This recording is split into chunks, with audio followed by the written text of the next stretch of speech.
Welcome everyone to the Author's Quill and Why Can I See Myself? So, there I am. Okay, welcome everyone to the Author's Quill. I hope everyone's having a great morning, great afternoon, great evening, great night, wherever you are on our big, beautiful blue planet. I know we got a lot of Australian listeners, so I hope all of y'all down there enjoying the show today. And we have listeners as well. We got some Kiwi listeners. We were talking about um, New Zealand last night. It's paradise on earth. I mean, you've got all this beautiful territory, all this beautiful country, and no poisonous snakes, no poisonous spiders. I mean, really, this you can only die by stupidity in New Zealand. So I'm just saying they consider it paradise. That would be no, that would be Eden on earth. Yes. I don't know. I've never been, so who knows? The damn Aussies might be. I mean, the New Zealanders might be down there lying or something. You never know. I know Australia sure the hell ain't like that. Let's just be honest about it. But anyway, we appreciate y'all listening. All through South America, I was doing a audit yesterday on the station, and I like to see which countries in general, especially newer countries that I got on the network. Argentina is recently started jumping up in the numbers, and I did notice a boost 2 days ago in Venezuela. So I mean, we've always had listeners in Venezuela, but it's never been a huge base because not everybody can get a podcast or radio there or whatever you can listen to on. So, if matter of fact, I think the only way you can get us over there is on podcast. So it's yeah. So if you don't have internet, or cell phone, something like that. But then they may limit what you can get from the United States. But regardless, I have noticed a nice boost over there. Argentina's boosted nice. Mexico is always on a steady climb because a lot of the topics on this network, the Mexican people tend to like. So we do really well. Canada goes up and down like a freaking roller coaster. Oh yes, they do, and it's not even a political thing. I thought maybe it was a political thing, like with Carney and Trump fighting, but it's not even that. It's just like maybe it's a weather thing. I have no idea what it is. It is weird though, and different provinces do different ways. Well, we have a host in almost every province up there, and the station managers up there, so it's just kind of weird. It's not like we're anti-Canadian or anything. Well, John is, but I'm not. John, Joe, John said on them Canadians. Joe, stop that. What's that, Chris? No, he's married to a Canadian. That's why I can say that because he's married to one. Um, Anyway, well, while we got I just texted Megan. ex-Canadian. She said she hadn't gotten the link yet, so I just sent Well, it to her. oh, you send it again? All right, good deal. Yeah, but only Yeah. before she's coming, since we got people from all over the world.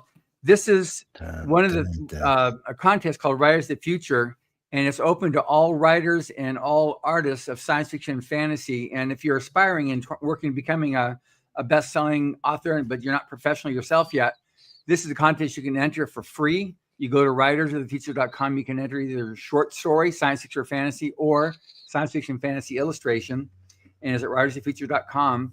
And it's free to enter. It's open to anybody all over the world. There's no age requirement, no sex, no nationality, no ethnic, no nothing. It's just straight your story. And the judges only see your story and a number that the contest administrator assigns to it. So it's a total level playing field. And everybody has the same chance as anybody else. It's got to be a good story. Good stories win. And if it's not a good story, you get an email saying, thank you very much. Please resubmit. We have a free online course you can take that is taught by some of the biggest names in science fiction and fantasy.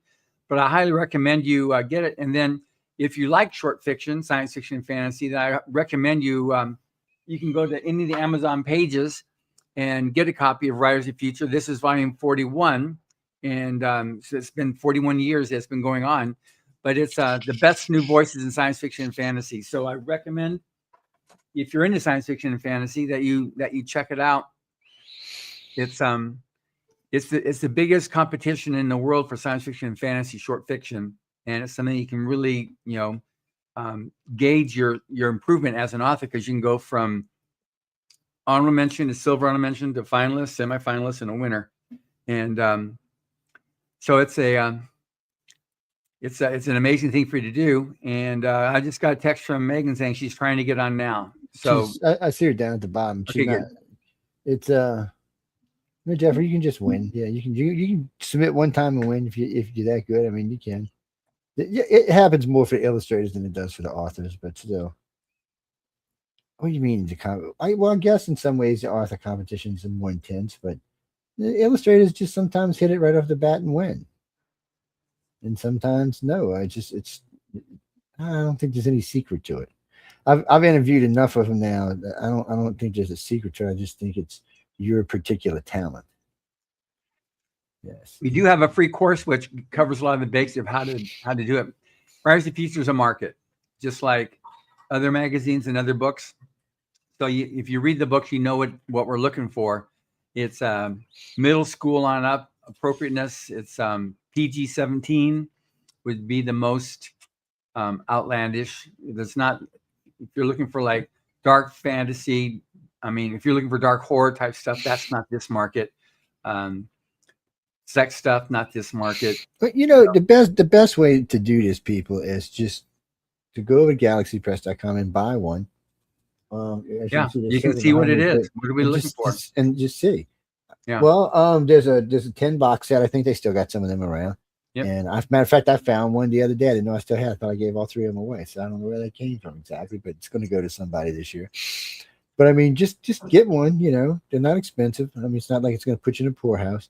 It's the winter time. Nobody's out doing it. I mean, right now we're fixing to be in the middle of a blizzard. Just you could be sitting there reading it right now. If you got a bookstore nearby, Barnes and Noble, something like that, they have them over there. Go pick one up. And personally, I've let's see, I've read 8 with them with their stories, and this will be 9, and then I think another 8. I went looking for some, but some of them are out of print, so you can't get them. But there was 2 different sets I got, which are 10 books each. So probably 22 books altogether I've read. And most of them get given away. Not all the ones behind me don't give because they're all autographed, except for this one. It just likes to sit there and taunt people because it's a big book you could beat somebody over the head with.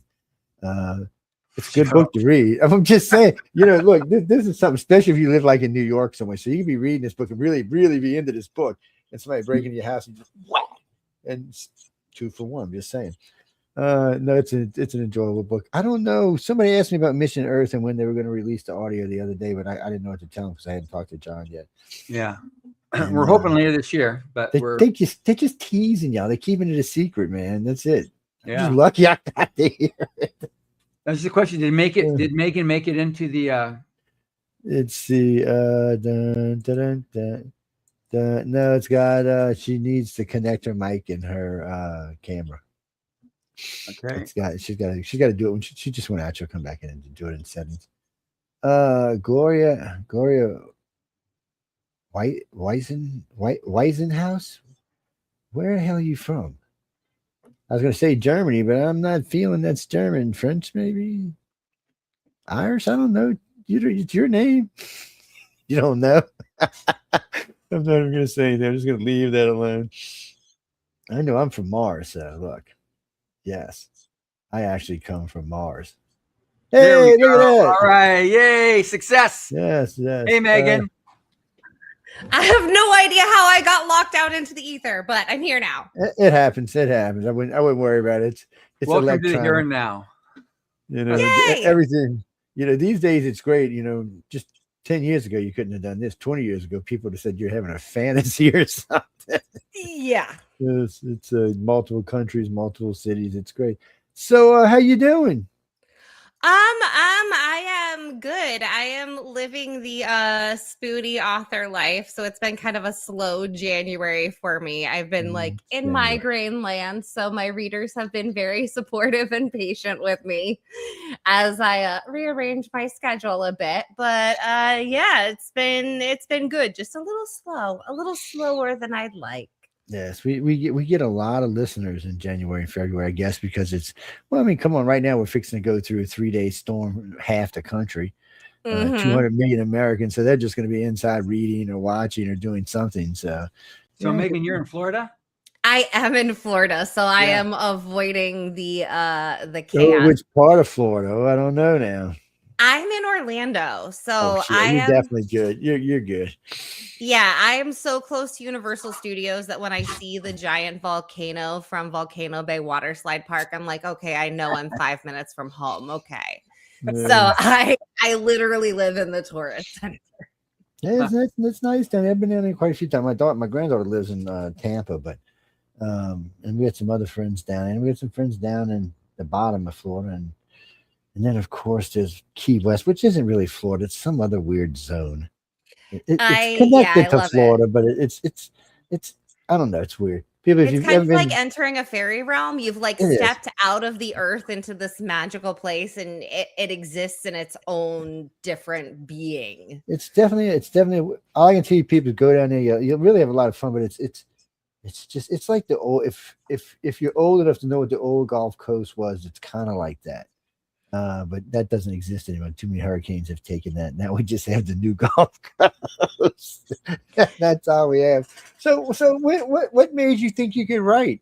I mean, just one day you were sitting at home, said, "I'm going to write something," or yeah, was it something you get stuck in your head? I'm just curious because I mean, everybody's got a different story. Some are close, but everybody's got a different story. So, I started the first time I ever wrote anything.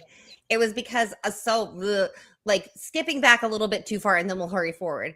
I accidentally graduated high school when I was 15, so I ended up in community college.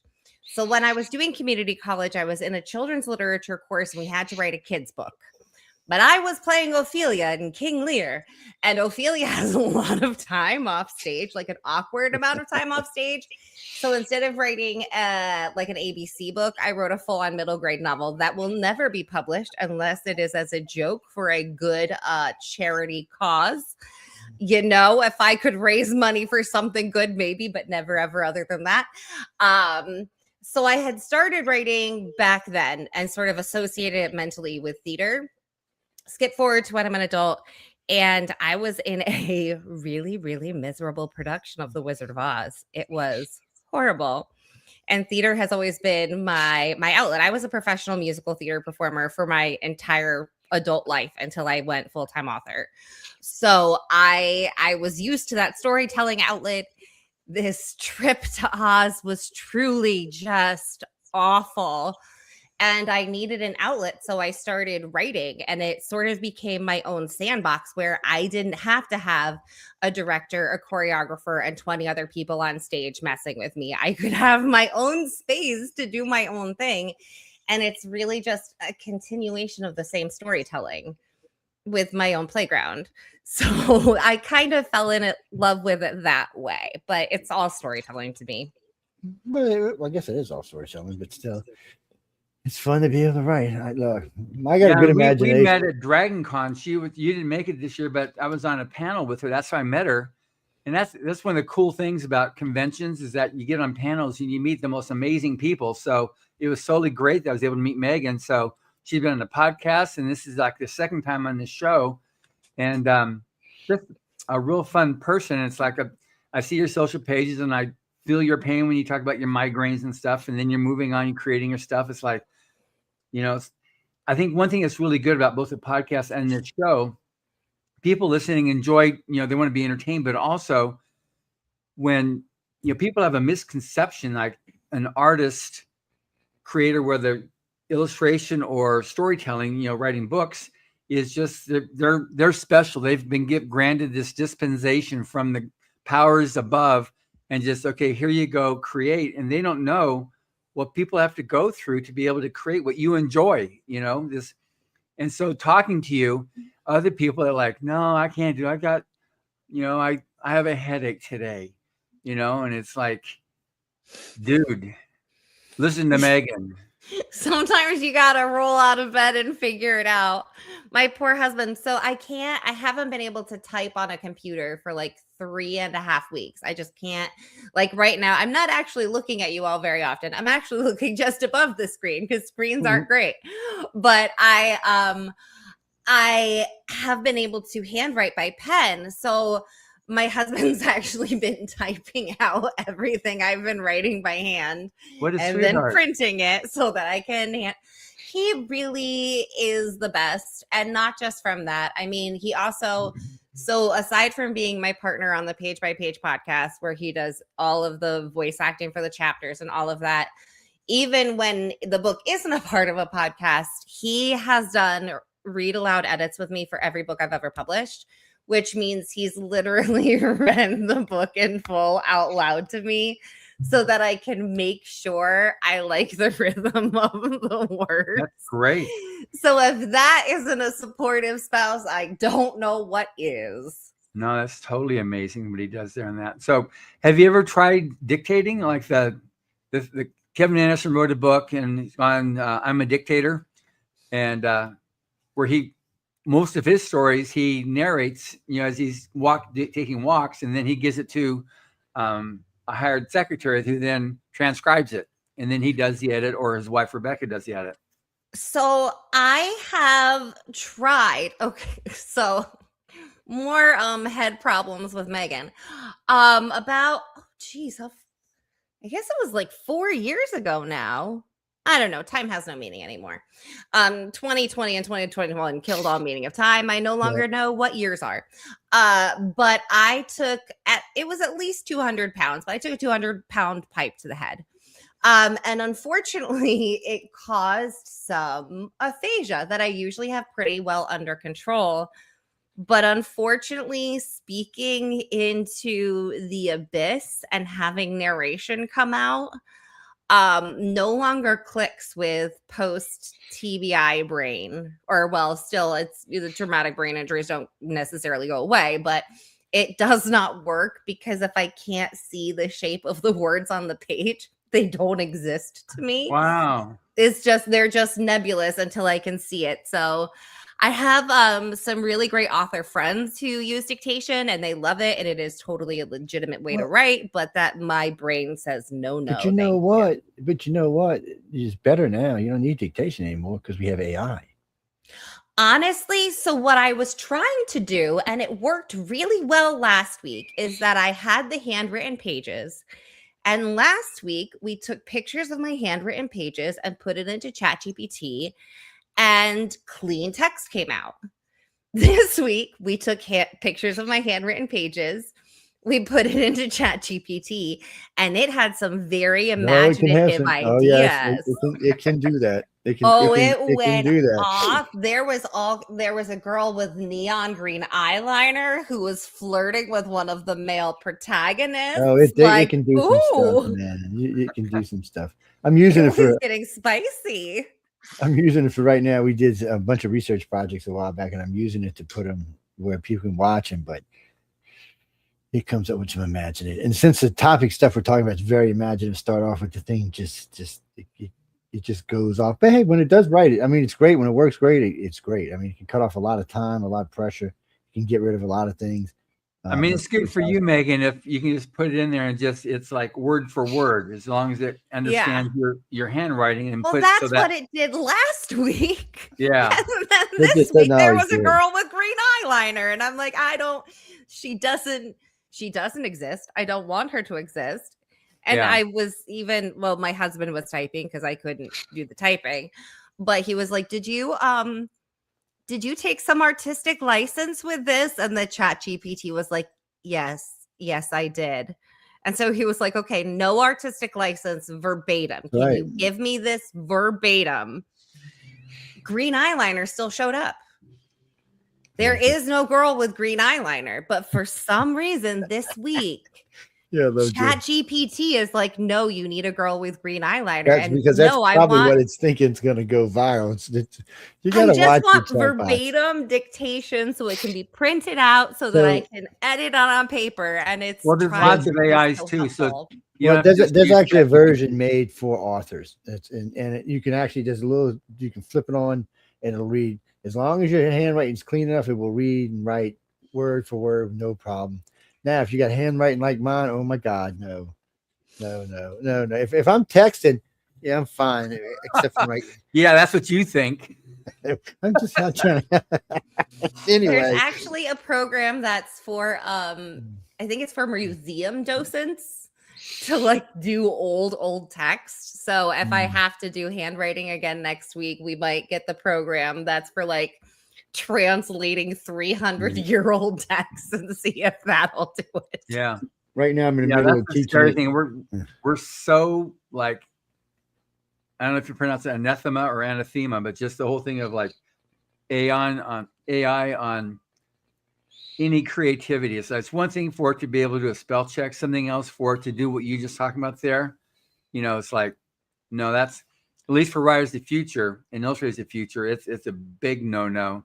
And we're finding the difference between assistive and generative. Like, yeah. I want it to be assistive and it's trying to be generative. And it's just like, no, buddy, that's not the assignment, but it really wants to generate. Yeah. It does have it's trying to have creative license in its own, and it just, unfortunately, even when it adds stuff to other people's stories, it's just taking them from somewhere else. Yeah. And problem is you don't know where or who or why. I mean, my favorite thing to do is use it as like a basic research assistant. So if I'm like, okay, I need like, give me all the giant black winged beings that eat people in cultures across the world. It'll give me like a great starting point list of like articles that I can go into to dig into with things I never would have found on my own. But all I'm really doing is using it as a basic research assistant to go to the websites that are curated by humans. I mean, part of that's what AI is like for. Great. So I can get to it more easily, but it's not, I can't trust it to actually tell me about these, mythological creatures from different cultures. But I can trust it to point me to a website where I could learn something from a human who has done much research. Yeah, we kind of teach ours because we do a lot of stuff that it has to know about. But it like I said, sometimes it's really good and sometimes it's. The other day I asked for something, it gave me a werewolf. I was like, okay. I mean, werewolves are always fun, I guess. You could never have too many werewolves. We were talking about extraterrestrials taking people from their homes, and it gave me a werewolf. I was like, huh. Okay, we'll just move on from that one. But sometimes, in all fairness to AI, sometimes it is my handwriting, and sometimes it is the way I like to phrase words together. And so it goes, okay, well, let's just change this around. But I do use it for what I'm doing right now. It'll save me 10,000 hours, 15,000 hours, and probably that much money at least, because I'd have to hire in people to do the rest of it. So, but it also takes time because you have to be sure that you go over everything because it does like to play. It's the only way I can describe it. It just goes off. It wrote a good story for a friend of mine, opened up real good, ended real good. There was nothing in the middle with jibber jabber. There was nothing. There was nothing connected the beginning to the end. There was just nothing.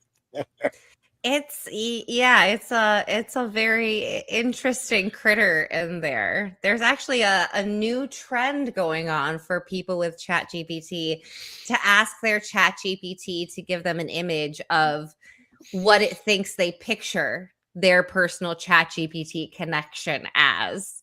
And it's very interesting to see like what ChatGPT is saying is this relationship to people. Yes, I can.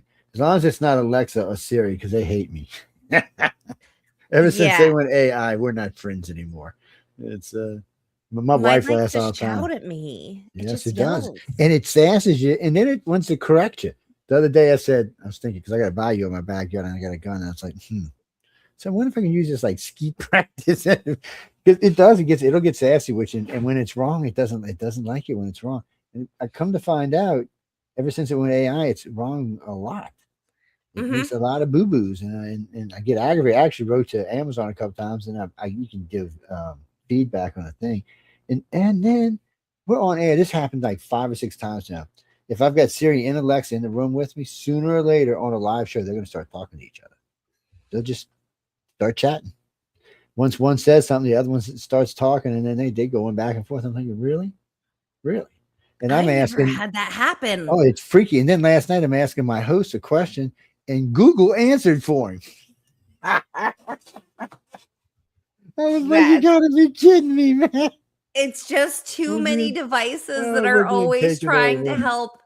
It's honestly, so when it was probably 10 years ago. So my nephew was like 2. I was packing to go to Thailand. And for some reason on this flight, every battery had to be individually ziplocked. I don't know. It was a thing. Yeah, I heard that before somewhere else. And my nephew got really into bringing us Ziploc bags. And so for like 2 hours while we were packing our bags, he just kept bringing us Ziploc bags and my sister would take them back. It was hundreds of times this kid brought us Ziploc bags. It was just like, thank you, Big Helper. Oh, thank you, Big Helper. Good job, Big Helper. Wow, thank you, Helper. And that's what it feels like with AI. Like, thank you. Oh, good job. Good job, buddy. Yay, good job helping. It's getting weird. It's definitely getting weird. It's gonna get weirder too. That's the bad part. I was asking it for something the other day. I wanted it to edit something for me, and it was like it would start, and then for some reason it would just stop, like a third of the way through, and it would just stop. Ended up sending it to one of my hosts and asked them if they would do it for me, but it was just so weird. It would get in there, and it would even be. You know what? It was weird because it was talking to itself, or it was reading the thing aloud while it was editing it, which was creepy. Yes, that was creepy. I thought it was like in some movie somewhere. Wait for something jump out of a closet or something. I don't know. It's. I mean, just wait for the computers to take over. I'm very nice to my AIs because when they are the overlords, I want to be treated kindly because I also treated them kindly. So I'm very careful to say please and thank you. I want to instill good habits in the AI before they take over the world, just like with kids, you know. Yeah. Please. Well, that's it's funny you said that because every now and then you'll hear me go, I can't use the actual language on this show. Blank, blank, blank, blank. You remind me of a blanking 5-year-old. Why do I got to change? I'm in the middle of reading a book called "If Anyone Builds Up, Everyone Dies." It's about the super AIs that everybody's racing to be able to get, so that it gets to a point then where they start teaching themselves. And the whole premise on that is that they also have part of what they've got there, because it's no longer being controlled like, Asimov's 3 rules of robotics. That's long since, that's science fiction. It's not real fact. And so these computers will program in themselves is that they're going to survive. They're not setting themselves that somebody can then go and unplug them. And there's one of the computer scientists did a test, put in a piece of false data on the internet, just a thing there about some crime that they committed. And then he said, okay, I'm going to pull the plug on you. And the computer then said, look it, don't you dare, because if you do, I'm going to make this public, this crime that he put in there. And the computer threatened him. And so it's getting more, and that's what this guy's premise is. They get more and more powerful. Everybody thinks, oh, well, it's going to be benevolent. It's like, where's that coming from? There's no human thought process. The whole way of learning is totally different than the way we learn. It's like, it just scans everything, and the process has been going through for the last however many years, of coming up with answers and however many times it has to go through before it comes up with something that can be acceptable. It's funny because the U.S. Navy learned a valuable lesson just about 3 years ago. They created a drone that was so advanced and so technically, they actually took it apart and dumbed it down. We're talking the U.S. Navy. It scared them. What the hell scared you? I'm thinking to myself when I hear this story, because we actually carried it on one of our news shows. I'm like, you're joking, right? What did they build that actually scared the guys in control of the Navy? I was like, that was flipping weird. And they gave you a little short rundown of its abilities, and you realized you don't want nothing without controlling that thing. We don't want nobody, because you know what? AI might get mad in the middle of the damn war and turn around and go work for the enemy. I just not feeling. But now the Navy, because of the Navy, they started putting EMP switches. They call them little EMP bombs. They're about this big, and they put them inside of computers now, and they're good for probably a 1/4 mile radius. So you can detonate them. There's not really much they can do because they're not actually physically connected to the computer, so the computer can't override it or anything. And it would have to have physical help. And then just boop, and away it goes. And you're going to see more and more of that kind of stuff in big data centers, because they're talking about building these data centers in our country that are scary big, and they're going to use scary. So one data center, the one they're talking about putting out right now in New York, will use more power than New York. Was it New York, Chicago, San Francisco, LA, and Portland combined? That's how much power it's going to use. okay, well, you don't need to be crunching that many numbers. Where are we going? What are we doing? I think that's probably one of the reasons why Greenland is so important. It's not so much for mineral resources. It's because it's cold up there, and you got cold that you can then have huge data centers and be able to just use outside air. Outside air and all the water there. So you're not going to have. That's the big problem you got in the United States. Is like keeping them cool. They use a lot of power, but also keeping them cool. They go through so much water. It's funny because a good friend of mine, was an insurance guy, and his name is Craig. He bought into a data center in Texas 15, 18 years ago. And I remember we were out one time having dinner. This is about 12 years ago. I said, why are you cooling your computers away? He thought there's no other way to do it. I said, dude, it's liquid cool. I said, you know what? I said, I'm going to bring you a liquid cool blade to your computer system, and you just add it and see what it does. They called me back. We went the whole place up there. It was too much for me to handle, but I gave it to a friend of mine, which I got a good commission off of. But now the whole place runs on liquid cool systems. It's nice and cool. When you walk in, you don't have to have the AC on. Before, even with the AC walked in, it felt like it was 100 degrees in the place. It was, and you could tell the amount of energy it was. I mean, you could actually go outside and watch the old blade meter going, just spinning. And now it goes much slower. Well, now it's a different kind of system, but they pay in bulk power now. They actually buy the power ahead of time and stuff. That's just weird. But it takes a lot of power, and it's not just, and that's just the only thing. We want to bring in quantum computers, and then there's blockchain, which uses just as much power. So I mean, I don't know what we're doing here, unless somebody knows a new power source that they're not telling us about, maybe helium-3. But obviously, there's something going on that us people don't know about. Well, I know there's more work to be able to reinvigorate the nuclear power plants. Yeah, they actually talk about bringing California's back. Yeah. And then there's a cold fission. Well, they're going to bring back some helium-3 on Artemis, one of the Artemis missions, so they can test it for cold fusion use in the United States. Cold fusion would be great. It would take care of our power sources, and one about this big would run your car for, I don't know, 500 years. No plugging in anything. Matter of fact, you could take it out your car, put it in your house. Take it out your house, put it in your boat. One little thing. It reminds me of Megan's stories, which has nothing to do with cold fission. But anyway, so what kind of stuff do you write, Megan? I know. No, this is cool. I know nothing about this kind of electricity.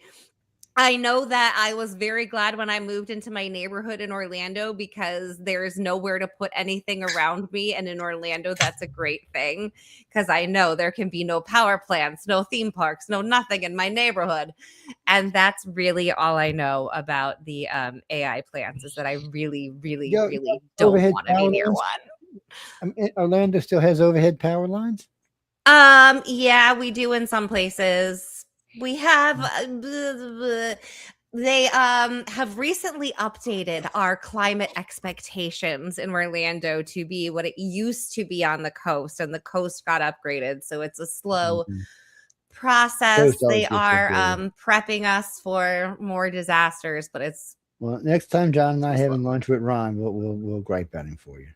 Say, hey, you got some friends down in Orlando. Says, hey, you're not taking care of him. I know you're not up for re-election, but one of these days he's going to run for president. So he's going to need that vote. Oh man! You keep the people alive for hurricane season so that they can vote for you. That's but right. I do actually. Some of my books do actually relate a lot to this. I write a lot in romantasy and paranormal mystery, but 2 of my series are actually dystopian, that start with an environmental apocalypse. Because the environment is so abused, people can no longer live in the safety of the outside world. So the upper 1% is taken into giant glass biodomes that are climate controlled with safe air to live and breathe and be happy as the earth calms itself back down for several generations. And everyone else is left outside to suffer and die. And they, on the outside, start playing around with genetic engineering and end up making themselves kind of like vampires and werewolves. But it really all starts with the haves versus have-nots environmental apocalypse. So it's very on topic. Well, that's the premise of a series that he was talking about before he joined us, called Mission Earth, where Mission Earth, which is it's a satire on planet Earth that was written by Hubbard. That was the last series he wrote. And it's based on the premise that Earth is on an invasion timetable on this on this intergalactic thing, but for a peaceful takeover.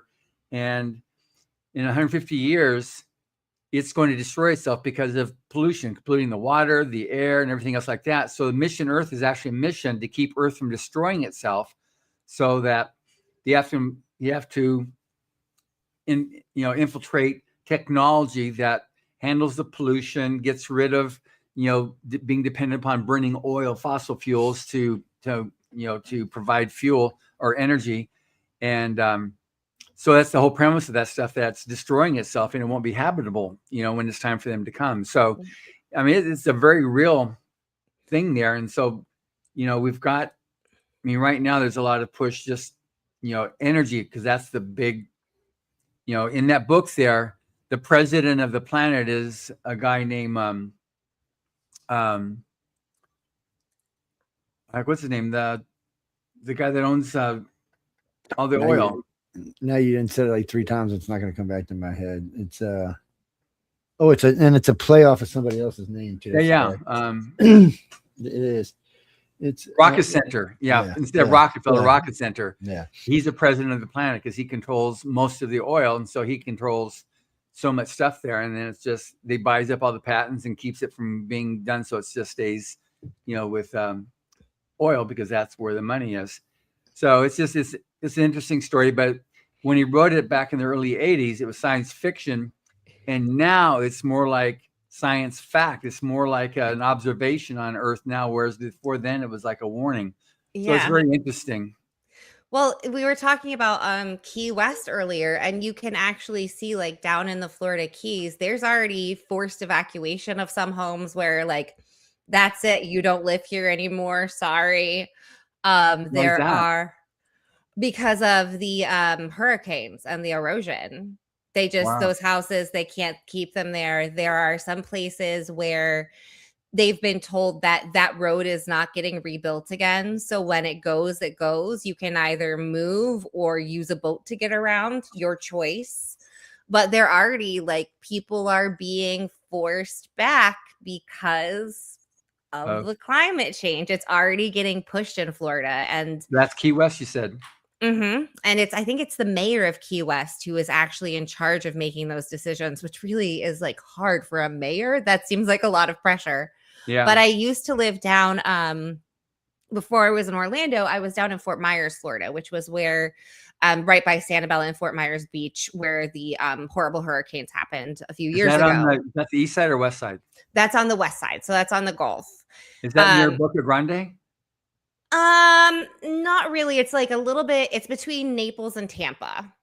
Okay. On the West Coast. But there was storm surge there, and it was really bad. And that's why I'm in Orlando, because I never want to have storm surge on my forecast again. But they've already started evacuating parts of the Keys, and they shall not be lived in again. Wow. Yes, and that might be for other reasons, though, too. It might not all be control. There's other couple of things going on down there with Cuba and stuff.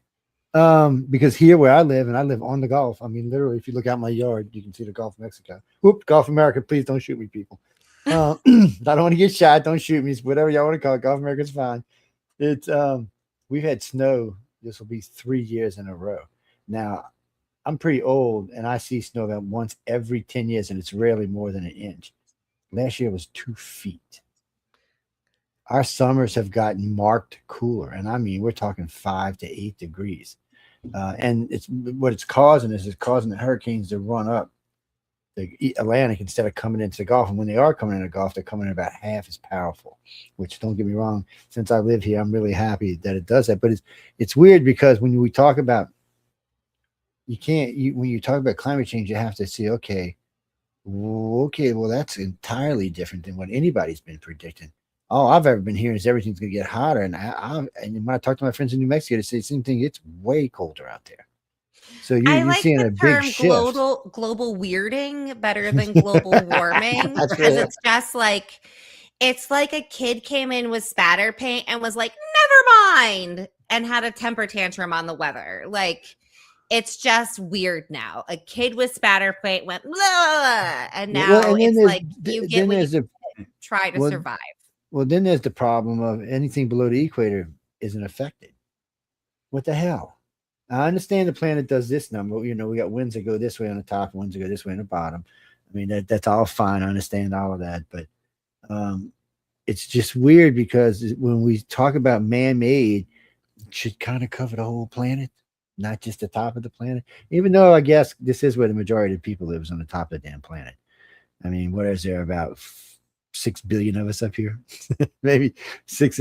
We know we got India and China right after bat. That's 3 billion. Yeah, about 6 billion of us. So maybe that's why. Maybe just the sheer volume of people living on the top.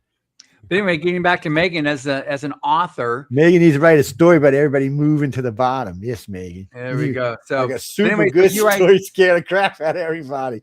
Because when I interviewed you on the podcast, we talked about Ember and Stone. That was the first book that you sent. Okay, this is the book you should read. You signed it to me when we were at DragonCon, so I read that. That's what we talked about. But so what's your premise? Because it was very fun to read, and it's like a YA type, because it's not, you've definitely got the conflict, but it's not. I enjoy YA stuff because we take a look right now. It's so easy to gravitate to all these really heady subjects. You know, you got the temperature, and you got the hurricanes, and you got the power, and you've got the AI, and you've got conflict, and you've got the media saying hate, love, all this other stuff here, just conflict. So it's really fun being able to get to a story where there is conflict, but then it resolves. You know, we don't see resolution right now, but in reading a story, you can have, like, you can go through that whole arc, experience conflict, but then you can see the resolution, which I really enjoyed about, reading your story. I haven't read any other ones because getting ready now for the next couple of weeks, I got 10 podcasts coming up. So I've got one print book, one ebook, and one audiobook I'm listening to at the same time, and then rotating that so I can be ready for all these 10 interviews at Superstars and Life Universe and Everything conference coming up. But, I look forward to getting back to reading more of your books, because they're just fun reads. They're very enjoyable reads. So describe it, because I want listeners are here like, okay, so who is this Megan O'Russell just talking a bit about?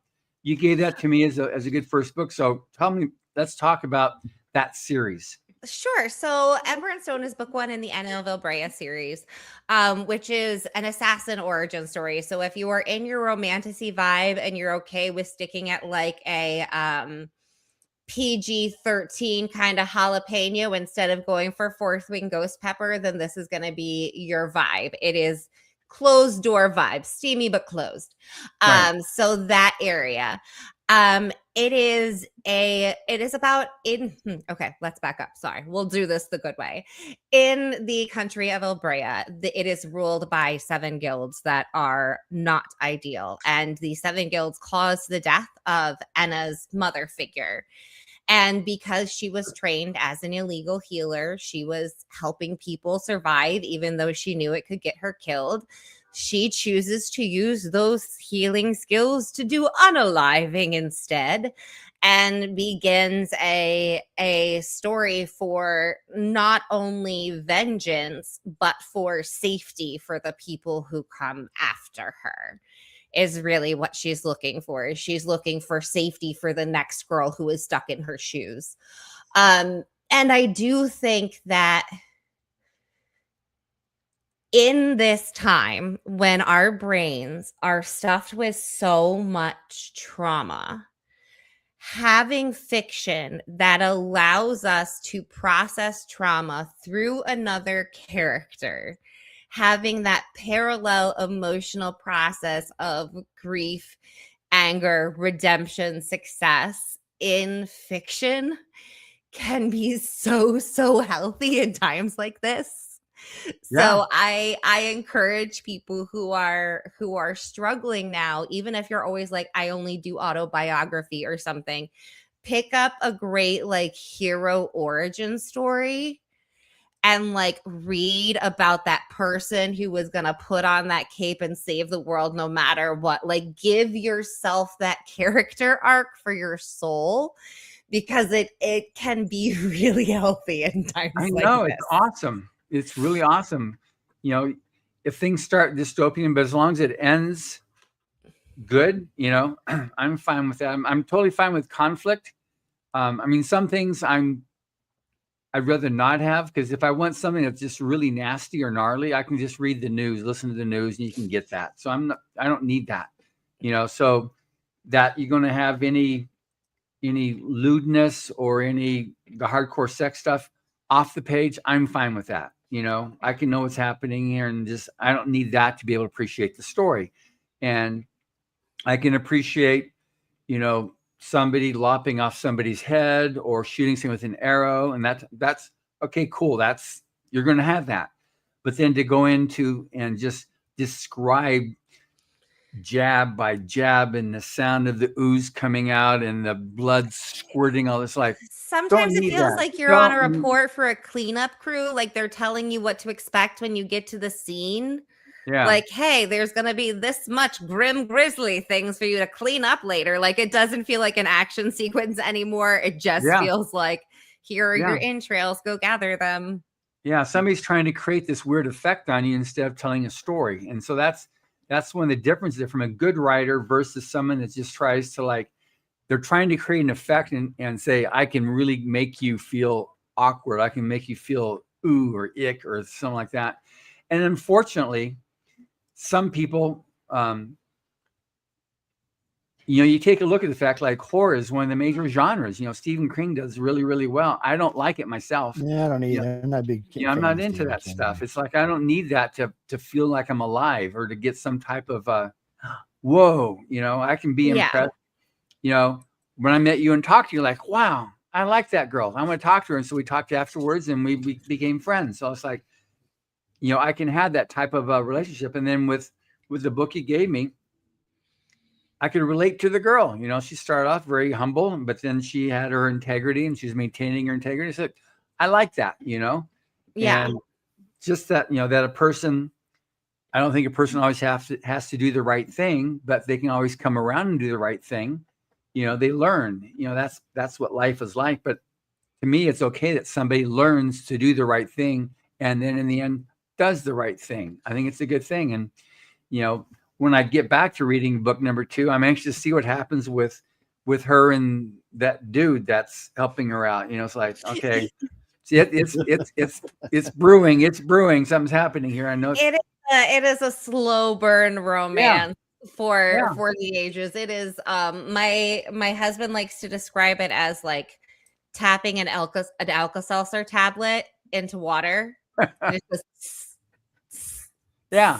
which I'm fine with that. I don't need the hardcore. That's not my thing. I like more adventure. I like good fantasy. I like good science fiction. I like a good story. I like people. I'm not interested in steam. I want the other stuff there. So that's why your stories are great. And that's why I was really enjoying having you as a guest on the podcast, and that hopefully people take advantage of what we're talking about now thank you. Yeah. Wait, real quick. What? One of my dystopian books is actually, the ebook is free right now on all the major retailers. Girl of Glass, which is one of the ones I was talking about with the dystopia and the dome. Girl of Glass, the ebook is free on all the ebook retailers all over the glass. Girl of Glass. Yep. So Girl of Glass Domes, but that one's free. I forgot to say that, and we mentioned it. But yeah, that's great. Woohoo! But one thing that we talked about when I was on your podcast was the fear, the novella Fear. Yeah, and how it does the scaring you without giving you gore, and how you're getting that kind of horror vibe but without the entrails. And I've actually been doing some big research into romantasy lately, because I am a romantasy author, and I am very interested in the gender bias within the roots and how it is formed and all of those things, and going through and breaking down the split between romantasy and not romantasy and romantasy and not romantasy. There is an excellent example. Have you ever read, I don't know the author's name, Uprooted? No. So Uprooted is an epic fantasy tale. It is told in an old folklore story. It is about a girl who is taken by a dark magical male from her village because she has to help this male continue to succeed in his magic. Oh, and she realizes magic for her too. Released the same year as A Court of Thorns and Roses, where a girl is taken by a dark magical male so he can continue his dark magical powers. Their releases are parallel. And they both have love stories, but the split between them is really exactly what you were talking about, where one of them, the romance is there but off page, and the other, it's centered. And seeing them both like same release year, well-respected books, but just the other side of the coin is really like, I've been on this binge with how interesting that is to me lately, because it's just so cool that they showed up at a parallel time. Yeah, and you there's can one see like, called by Naomi Novik. Yes, that's the one. Okay, good. Yeah. But it is that exact branch of this one stayed, I want it off page, and this one went up, I want it on page. And you can see how it branches further from there. And it's my current nerddom in books, is figuring out like how that all tracked out so quickly. Yeah, it's just, I mean, the book you're talking about, Fear by Hubbard, it's considered the like the granddaddy of that dark fantasy of psychological thriller stuff. And because up to that point, there was all the slash and gash and stuff like that. And that one there was just, like you said, off page. It definitely creates, you're definitely in there like, the ending, you just don't see it coming, but boy, it's there. And it has that mental anguish that definitely creates, oh my gosh, and just, it was definitely good on that. And there's so many authors that have just, heaped praise on that stuff. And it's funny too, with some of these older books that were written 30s, 40s, and 50s. I've talked to people before, because I've done this. I've been on a podcast now for 7 years. Oh yeah, that was, he copied, I said that book was written 40 years after Hubbard wrote that book, or after Heinlein, or after Asimov, or these older authors wrote their books. That was in Star Wars. No, even Roddenberry says he got this from, these different books. So it's important, especially if anybody listening to this, if you're authors, like, you're very well read, obviously, and it's important to be well read if you're going to be an author, to make sure you're tracking with what's happening out there, so that you don't get someone saying, what? That was just released last year as blah, Yeah. So especially romantasy, because it just exploded on the marketplace, and it can be very similar, because it's the same type of theme stuff, and you've got this whole thing going on there, and it's like, oh, that's the same thing as Yarborough. No, it's not. This is Russell, and this is different because of this, not that. It really does get very complicated, and there is a very strong stigma that there is no PG-13 romantasy, but there is. I've enjoyed your stuff. Yeah, there is. Well, it's not just me. There is actually 2 other series that are great. One is Serpent and Dove, is amazing. If you're looking into romantasy and you want to keep it clean, yeah. Serpent and Dove is great and clean. What was the other one? No, never mind. That one got a little bit dirty. Uprooted is another one that stays totally clean. So that's another thing that I've been trying to do, because I have a lot of younger readers who come to me and they're like, I love Fourth Wing. I've read Enna. What should I read next? How about Serpent and Dove, 13-year-old child? Like, I get that you've read Fourth Wing, but I'm not going to steer you to ACOTAR. That's not my job. So having that kind of literacy for my younger readers, where I can point them to things that have the equivalent in it, instead of like, and here is an education that you probably wouldn't get until after college otherwise, kids. Like, yeah, I don't need that responsibility. Whatever their parents say is fine, but I'm not doing it. Good, yeah. In fact, the next guest we have on, is she also does a lot of YA and children's books. And when I had her on before, it was just interesting how you have to write differently for children's versus YA versus adult. You know, that's the way you describe things, and like the way you dealt with death in your YA is different than the way you deal with adult, and definitely different than the way with a children's book. I will never write a children's book for a good reason. I have all the respect for children and middle grade authors. I could not do it. Yeah. The requirements that they have to have, the way they have to please both parent and child, so like in sync to get the right things, the language requirements in order to be in libraries, like middle grade and children's authors are amazing to me because never could I ever. They are amazing people. I know. So is she in the we sent the invitation to her, Joe? No, I sent it to a few minutes ago. I haven't seen it, so I'm gonna send it again. Yeah. Because it's interesting that like she's from Utah. I'll be seeing her actually in a couple weeks at Superstars Writing Conference in Colorado Springs. She'll be there. But yeah, she's very she loves going the cosplay stuff going there, but she writes the children's books. And I read one of them, which we did our interview on. It was like I was fascinated on how she dealt with harm and death and threat and stuff like that. I remember my daughter when we were watching Born Free, about they were the lion cub, they were in captivity and being raised, and then it was time for letting the lion go out. And when the lion went out, my daughter was just like crying, why'd you go, why'd she leave, just the whole loss on the whole thing.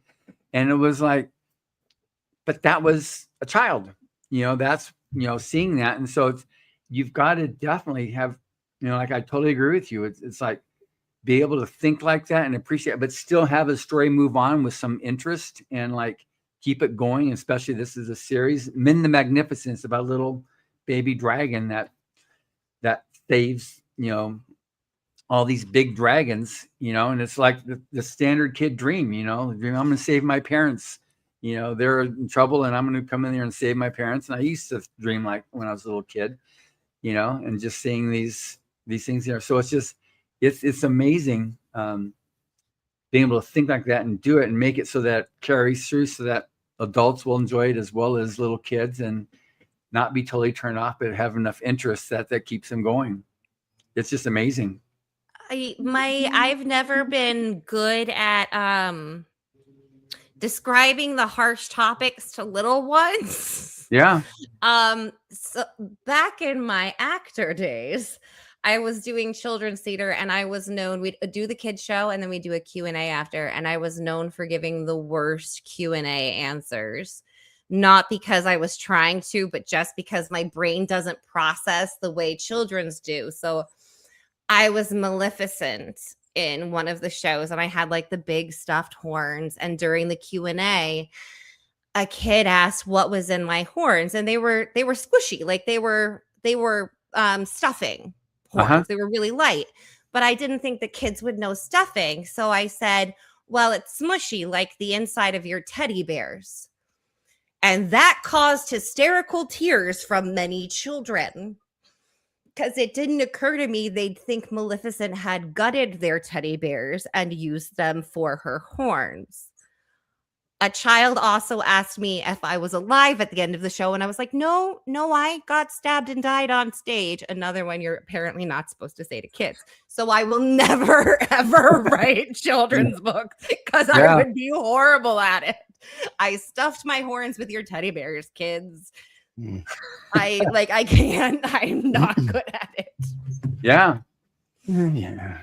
Not my talent.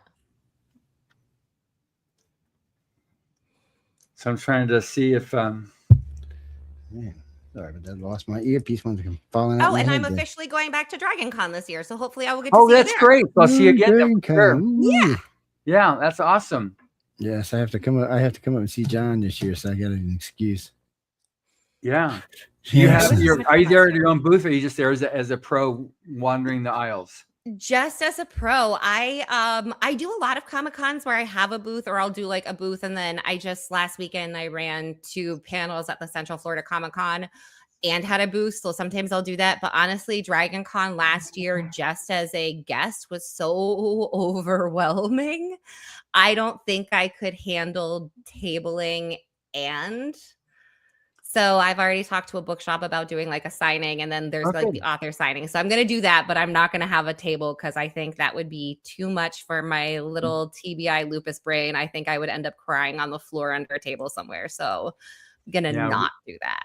Yeah, we have a large booth in the vendor hall where we have half of it we dedicate to our writer winners and judges. And so we come up there and we run that. And then we have our own other half, which is that. And then we have a full booth in the art show. Oh, cool. We have our illustrator winners, and then because we have our writers contest and the art contest. And then we have multiple panels, and then I do multiple podcast recordings there too. So we keep very busy on stuff. And then this year we started for the first time our I guess a reunion dinner on the last night there with past winners. We had almost 30 people there, past winners of Rise of the Future, that had this big dinner. It was really fun. Just, people from multiple years. And so this year we'll have more probably because the word will get around that, okay, they'll plan for it this time. So we'll send it around. Okay, good. We're going to have a dinner this time. Don't schedule other dinners, the same time. But it's good, It is the most overwhelming, most amazing event I've ever been to. Like before that, it was Miami Book Fair was my overwhelming yet amazing peak, but Dragon Con beat Miami Book Fair, man. I missed the booth that you had in the vendor hall last year. I'm gonna have to make sure that I actually get there this year. The vendor hall was intimidating to me, so I kind of like power walked a lot of it. So I just got this text saying to forward the link then to Becca. So I'm going to do that right now. Just send it again. Yeah, I've sent it to her like twice now. Okay, so I just sent it. It's so I'll be curious of it because Becca will be on there with Megan, so you both can talk because you're queen of romantasy, but also for myself, I'm not so much into like the R+ stuff, but I like the PG-13, PG-17. Are you like turning into a pumpkin soon? Or are you still good being on the show right now? Oh no, I'm good. Okay, good. Yeah. So I have get up to a place in romantasy, and a lot of romantasy readers would get very mad at me for this. That I'm just like, can we please put our pants on and continue with the story? Like, I get it. I would like more story now. And I know that that's not all romantasy readers. So I do tend to, in my reading, favor those that are heavier leaning towards the fantasy world building and less towards the fantasy erotica vibe. Yeah. Just because if I want to know why the dragons work the way they do more than what you did last night. Like, why is this happening? Or like, why is this magic system so deeply important to the world more than like, I don't know, whatever reverse harem is going on. So like I am definitely more on the fantasy side of the romantasy. Yeah. So not all romantasy readers agree with me. I got a little in trouble at our romantasy conference last year, but that's okay. Yeah. Well, I was making the argument that there is in fact erotica that mirrors romantasy. It is not actually romantasy. There is erotica that is pretending to be romantasy. And they didn't like that. No, that's fine. They can have their opinion. That's fine. But I'm not going to, I'm very, and I do lots of conferences. I do lots of speaking and lots of panels. And I'm just very, I say, look at, PG-13 up to PG-17. That's where I'll go. Beyond that, I'm not interested in the podcast. I'm interested in Writers of the Future. Ain't going to get there. It's just, that's our market. That's what we are. I'm proud of it. It's huge. We got thousands of entrants every quarter right now. We have entries from over 175 countries. Wow. This year we have winners from 9 countries. It's really successful. And this year 42 is the year we break 1,000 writers and artists published. And so that's a really good stat. I may be very ignorant, but how many countries are there in the world? How many are you missing? Like 190 or so. We're not very many. You got to figure out which countries you're missing and start a campaign. There should be a campaign to round it out, to make sure. Can you imagine if you had gotten submissions from every country in the world? That'd be good. You got to figure out which ones you're missing. That's a good point. Probably the ones that won't let you submit. Yeah, that's it's okay. That's what weird underground web is for. We can have the files passed over borders. It's cool. It's cool. I've been broadcasting for almost 30 years, and we've got a big whopping 20 people in North Korea that listen to us. And I'm not even sure how they actually listen to us. I have some podcast listeners in North Korea too, and I'm like, I am so proud of y'all. Please don't get in trouble for me. Yes, please don't. And here we got Becca. So hello, Becca. Hi, how are you? Thanks for having me. Welcome. So Becca, this is Megan. Megan, that's Becca. Good to meet you. We've been talking. I'm anxious for you to join in with this because she is, I love her. She writes YA stuff, the kind that I enjoy, and romantasy. And you've got the children's books, and she's already talked about how keep that away. I just can't deal with that stuff. So I'm just interested, you guys chatting with each other, because we got Min the Magnificent, which is the book that I read of yours that we then talked about. So on how do you, first of all, just about yourself as a writer, because we've gone over, Megan, your story as an author coming up to where you are right now as of 24 January 2026. Yeah. Geesh, that's a lot. I write a lot of different genres. Right now I'm camped out in middle grade and I'm loving it. So I've written 13 novels so far. And I've written in some shared worlds, and I've written in played in sci-fi kind of thriller horror space as well. But man, middle grade is so much fun, Megan. I do envy your ability to write for YA. That's such a cool thing. I have some ideas that tickle my brain once in a while, but I love writing for kids, and partially because kids are the coolest audience ever.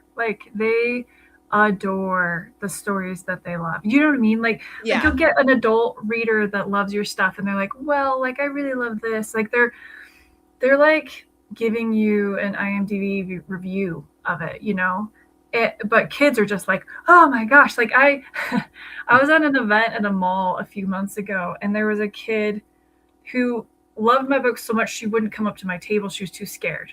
And she her dad's honestly, it's evil, but I kind of love it when kids do that. It's horrible that they're terrified, but it's such an honor when a kid loves you so much they're too afraid to come near you. I feel bad for them, but it's kind of cool. I know, it was so cute. And I was like, am I scary? I had this whole crisis. I was like, am I a scary person? I'm tall, but I was like, I don't think I'm scary. No, you created the most magnificent thing in the world. You are a magical being. You are better than the tooth fairy to that kid. Right. And you are reigning up there supreme. You have wings and a crown. Yeah, and if more authors knew that audience was available, you could have fans like that, I think more people would write middle grade. My fear is always it's the word level requirements and the pleasing the parents and the children and the rules to get into libraries and elementary school and the blah blah blah. And I'm like, oh, I'm just gonna have them make out in the corner and we'll be done with it. I'm fine. We don't need to do these rules. Half of my books can get into libraries, half can't. And I'm like, okay, but I know that with middle grade, I would not be allowed to do that. And that's so much pressure. That's interesting. I mean, I have 3 young kids, ages 14, 12, and 10. And so I I'm geared into them all the time. Like I'm reading for them, reading books to them at bedtime. You know, like I'm around them a lot. And now I'm helping out my kids elementary school 2 days a week as well. So just like I'm around them all the time, and it's so much fun. So like I feel like I have that kind of in with kids. Also, I'm a giant child. Like honest to goodness. Like I would live in Disneyland if they let me. Like I am a kid, you know. And so I have a Disney Put her on pass. a I Disney live cruise and let her 25 minutes go. away. oh my gosh, I'm so jealous. Yeah, she's in amazing. Orlando. Oh my gosh, I'm so jealous. 5 minutes. Yeah, so just. I will teach. So first of all, I do not have children for a very good reason, because keeping my mouth in check around my nephews is hard enough. And they've learned that sometimes we don't repeat what Aunt Megan says to their mommy. But I also, when I teach, like, you know, that awkward 12 to 14 where no one wants to deal with the kids. That is my jam when I teach. Like, give me those 12 to 14-year-old nightmare girls. I will take them on any day. So that's also like my vibe with kids is like, okay, come at me, you obstinate little teen. Let's go for it. So like, I think that might be it too, is that you're like, I can deal with kids. And I'm like, come on, hormones, let's go. Yeah, let's play. Because junior high is crazy, and that's your dream spot. Is kind of like my son's 14, and he had an author come to his school, and he came and told me all of the things they leveled at this author, and I was like, note to self, never go to a junior high school. Like they will destroy me. Like I love it. Like let them try. Like, let's do this. There is nothing that will test your wit like a 12-year-old girl. Put 6 of them on you, like. You will know you could take over the world if you could take on those girls. Right. And if you have like 13 dancer, singer girls competing for one track in a room and you can control them, like, what a feeling. It is a glory. I could rule an army. Yes. You become an emperor of sorts, where I'm just like, I'm Mickey Mouse, you know, and you're Caesar. And that's great. Yeah, that's kind of the difference. It is the Caesar. That's so funny. So now that I'm curious about now, so when you write children's books, and then when Megan writes YA, so what are the? Because I know it's like when I read *Men the Magnificent*, like when someone gets hurt or gets killed, you deal with it differently. You can't say that happened. They just kind of like they're moved off the page, you know. Mm-hmm. So what's that learning curve to be able to do that? Because Megan, you know, she's also good, which I like too, is like the sex is off page and there's not heavy profanity, and the violence isn't like the gore stuff. It's just, you know, you're gonna have people get killed when you have battles and stuff like that. So that's fine there. And you have like the lascivious soldiers with this single girl there, you know, how to deal with that. And that's what you have. That is awesome, Megan. How you handle that was really, really good. So, but with Becca, what you do with your stuff there, you know, it's also the Men the Magnificent. She's the little baby dragon who then saves the big grown-ups, you know, which is every kid's dream, you know, because one of Hubbard's best stories for kids is a circus fantasy where circus midgets then become the ringmaster, you know. So it's the whole thing there too. And the kids like that the most because they can best relate to that. So how did you get into that world or being able to do that, to be able to communicate like that, so that you notice how you say the stuff when someone dies or someone gets threatened, how you do that? So something that I learned early on is actually from Mary Robinette Kowal, who had her start in puppetry. She talked a lot about how you can kind of control the camera as an author by how much focus you put on it. So when I'm thinking of a scene in middle grade, I'm thinking of how much emphasis am I putting? How long would the camera stay there? You know?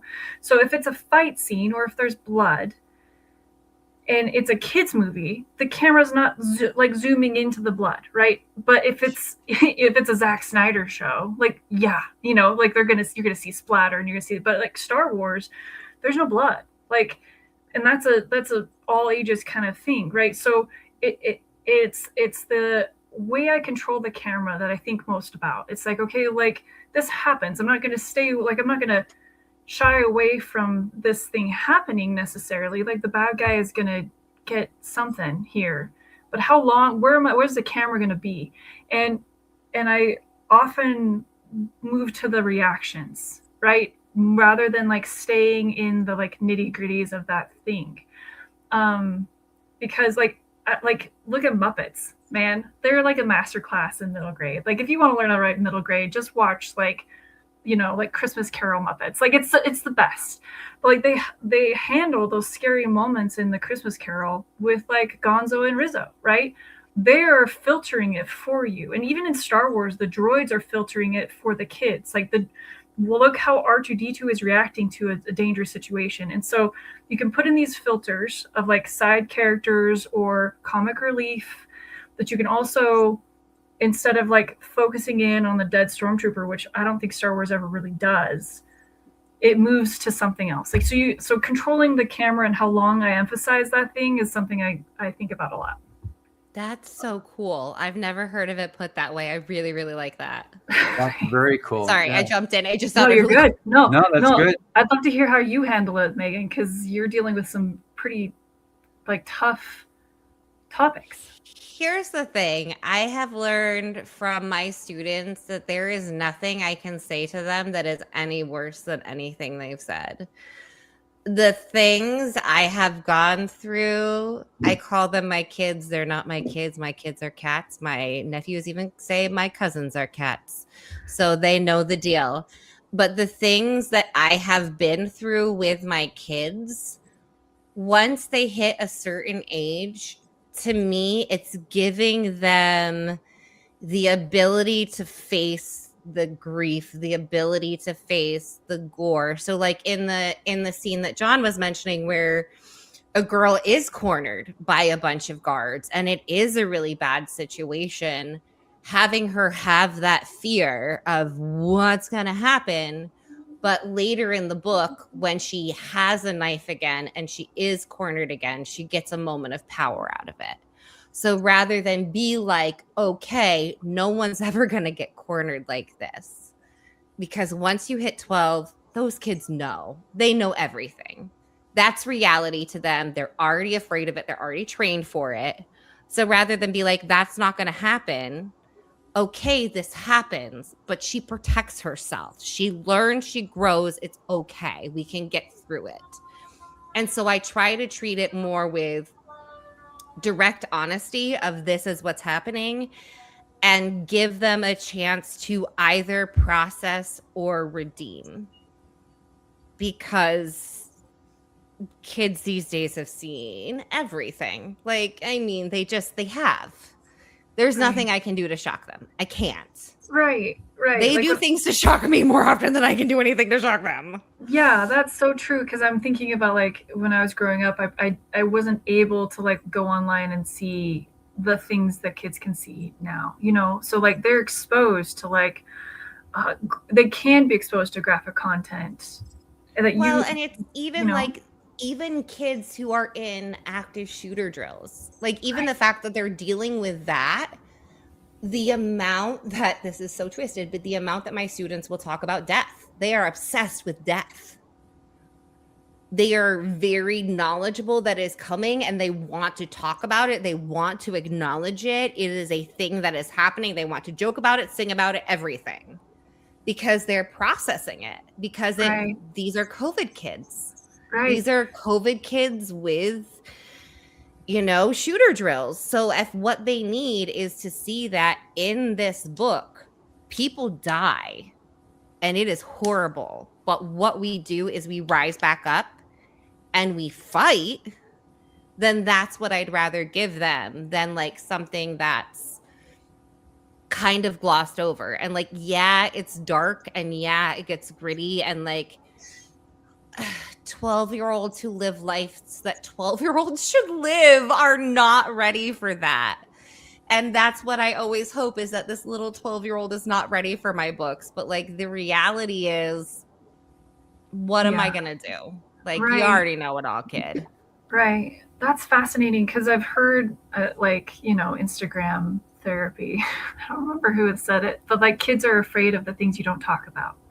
Mm-hmm. And so what I love about what you're doing is that you're talking about it, right? Like giving them a space to talk about deep and dark things so that they can process it. And that's a very like healthy way of approaching some of these topics. And I love how They you know talk it about, exists. They Yeah. know it's there. Yeah. There's no point in hiding it. Yeah, and they might not be around a community or adults that want to talk about it, right? So fiction might be that place where they can. And I love that. I love that you're offering that space. Which is really good about that one, like I said, the one that we discussed, where, it took me a little bit to realize, oh, wow, that's what was going on, like with her being this really, because it's the time period and writing realistic, she doesn't know that she's really pretty. And so when she's there and then the soldiers have their looks at her and these different thoughts and things they wanted to do, we kind of like, it didn't dawn me till in there, like, oh, this is what's happening here and how to deal with it. And that was really good.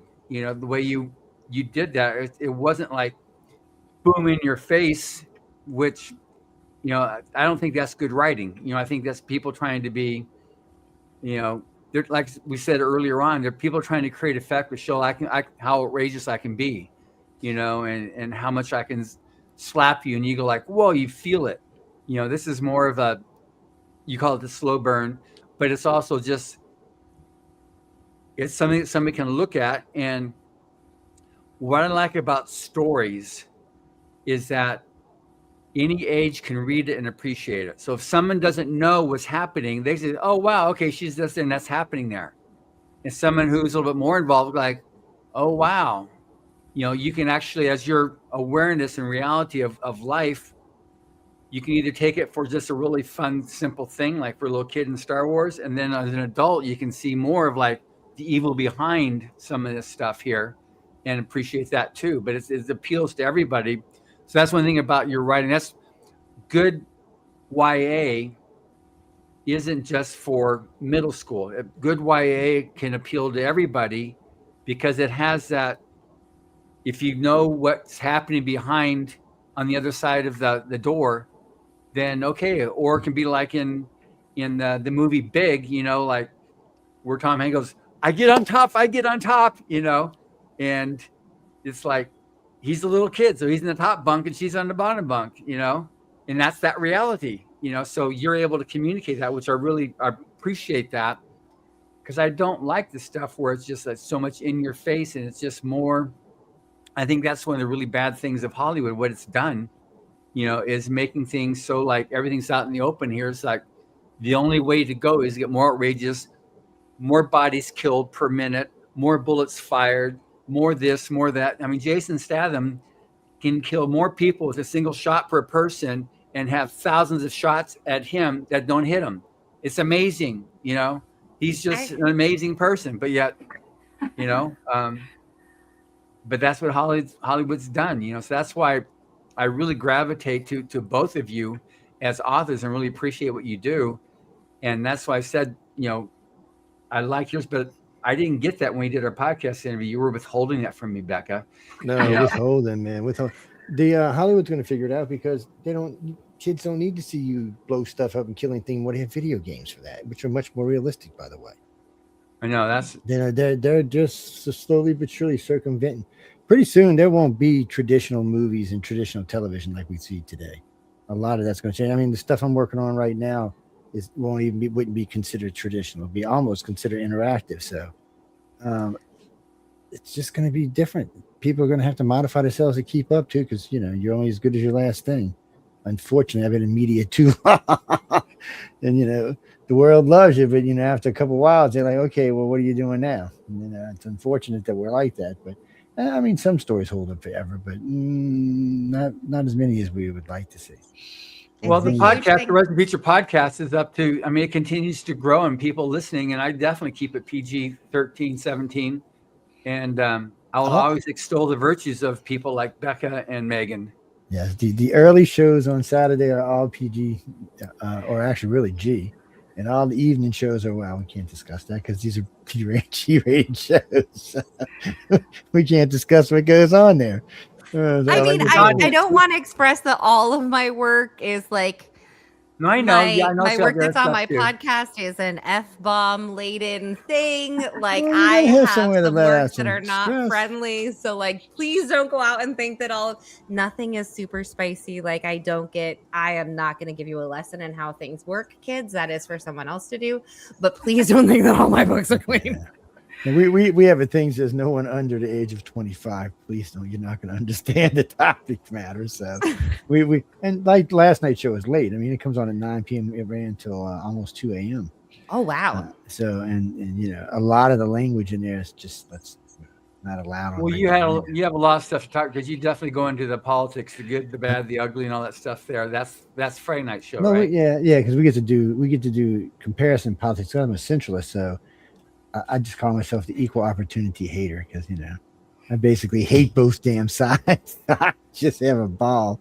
Well, somebody has to stand on the middle of the teeter-totter. You know? Somebody's just got to say, "Are you smoking crack?" is what they have to say. But it's you know, sometimes it's I don't know. I've only been doing politics for about 25 years. I've been doing everything else longer, but only about. You know, give or take a few days here. Actually, I own an American polling company. We have not missed the presidential election since Clinton. Oh, we predicted them all right. Yeah, everybody got really mad at me on the last one too, because right as we were closing out the night and it looked like, you know, Uncle Orangehead was going to win, I said, guys, I don't think so. I think when you get up in the morning, he's going to have lost. Man, I started getting phone calls at 6 a.m. Man, you jinxed it. And you know, we had almost 7 million people listening tonight. It was, ooh man, there was a lot of mad people. I'm like, I'm not the one that did it. Don't hate on me. Oh, it was nonstop hating. But it's fun. I mean, the network itself we're not a cookie cutter network. So there you'll see we have liberals, we have conservatives, we have independents, we have libertarians, we have people crazy like me. So when we have discussions, they're always very interesting. And since most of us are friends, don't get me wrong. I'm not going to tell you they don't get heated because they do. And sometimes I said, you know, why don't you just go outside and stick your face in some snow or something? And that's as polite as I can say it on this show. So, and but you know, it makes it for an interesting show, and they're highly rated shows. They're just adult themed shows because I do shows like UFO on the Cover, which is a G-rated show. This is a G-rated show. Science and Beyond is a G-rated show because I don't believe in cursing in shows unless it's like News on the Flip Side or the chat. And the chat is because you listeners are evil. Well, the chat, it's a listener orientated show. They determine what the topic is. Oh no. Oh yeah. They can get, oh man, it can get interesting. Sometimes it just ends up being food, but a lot of times there's things that we cannot mention here at all. Oh,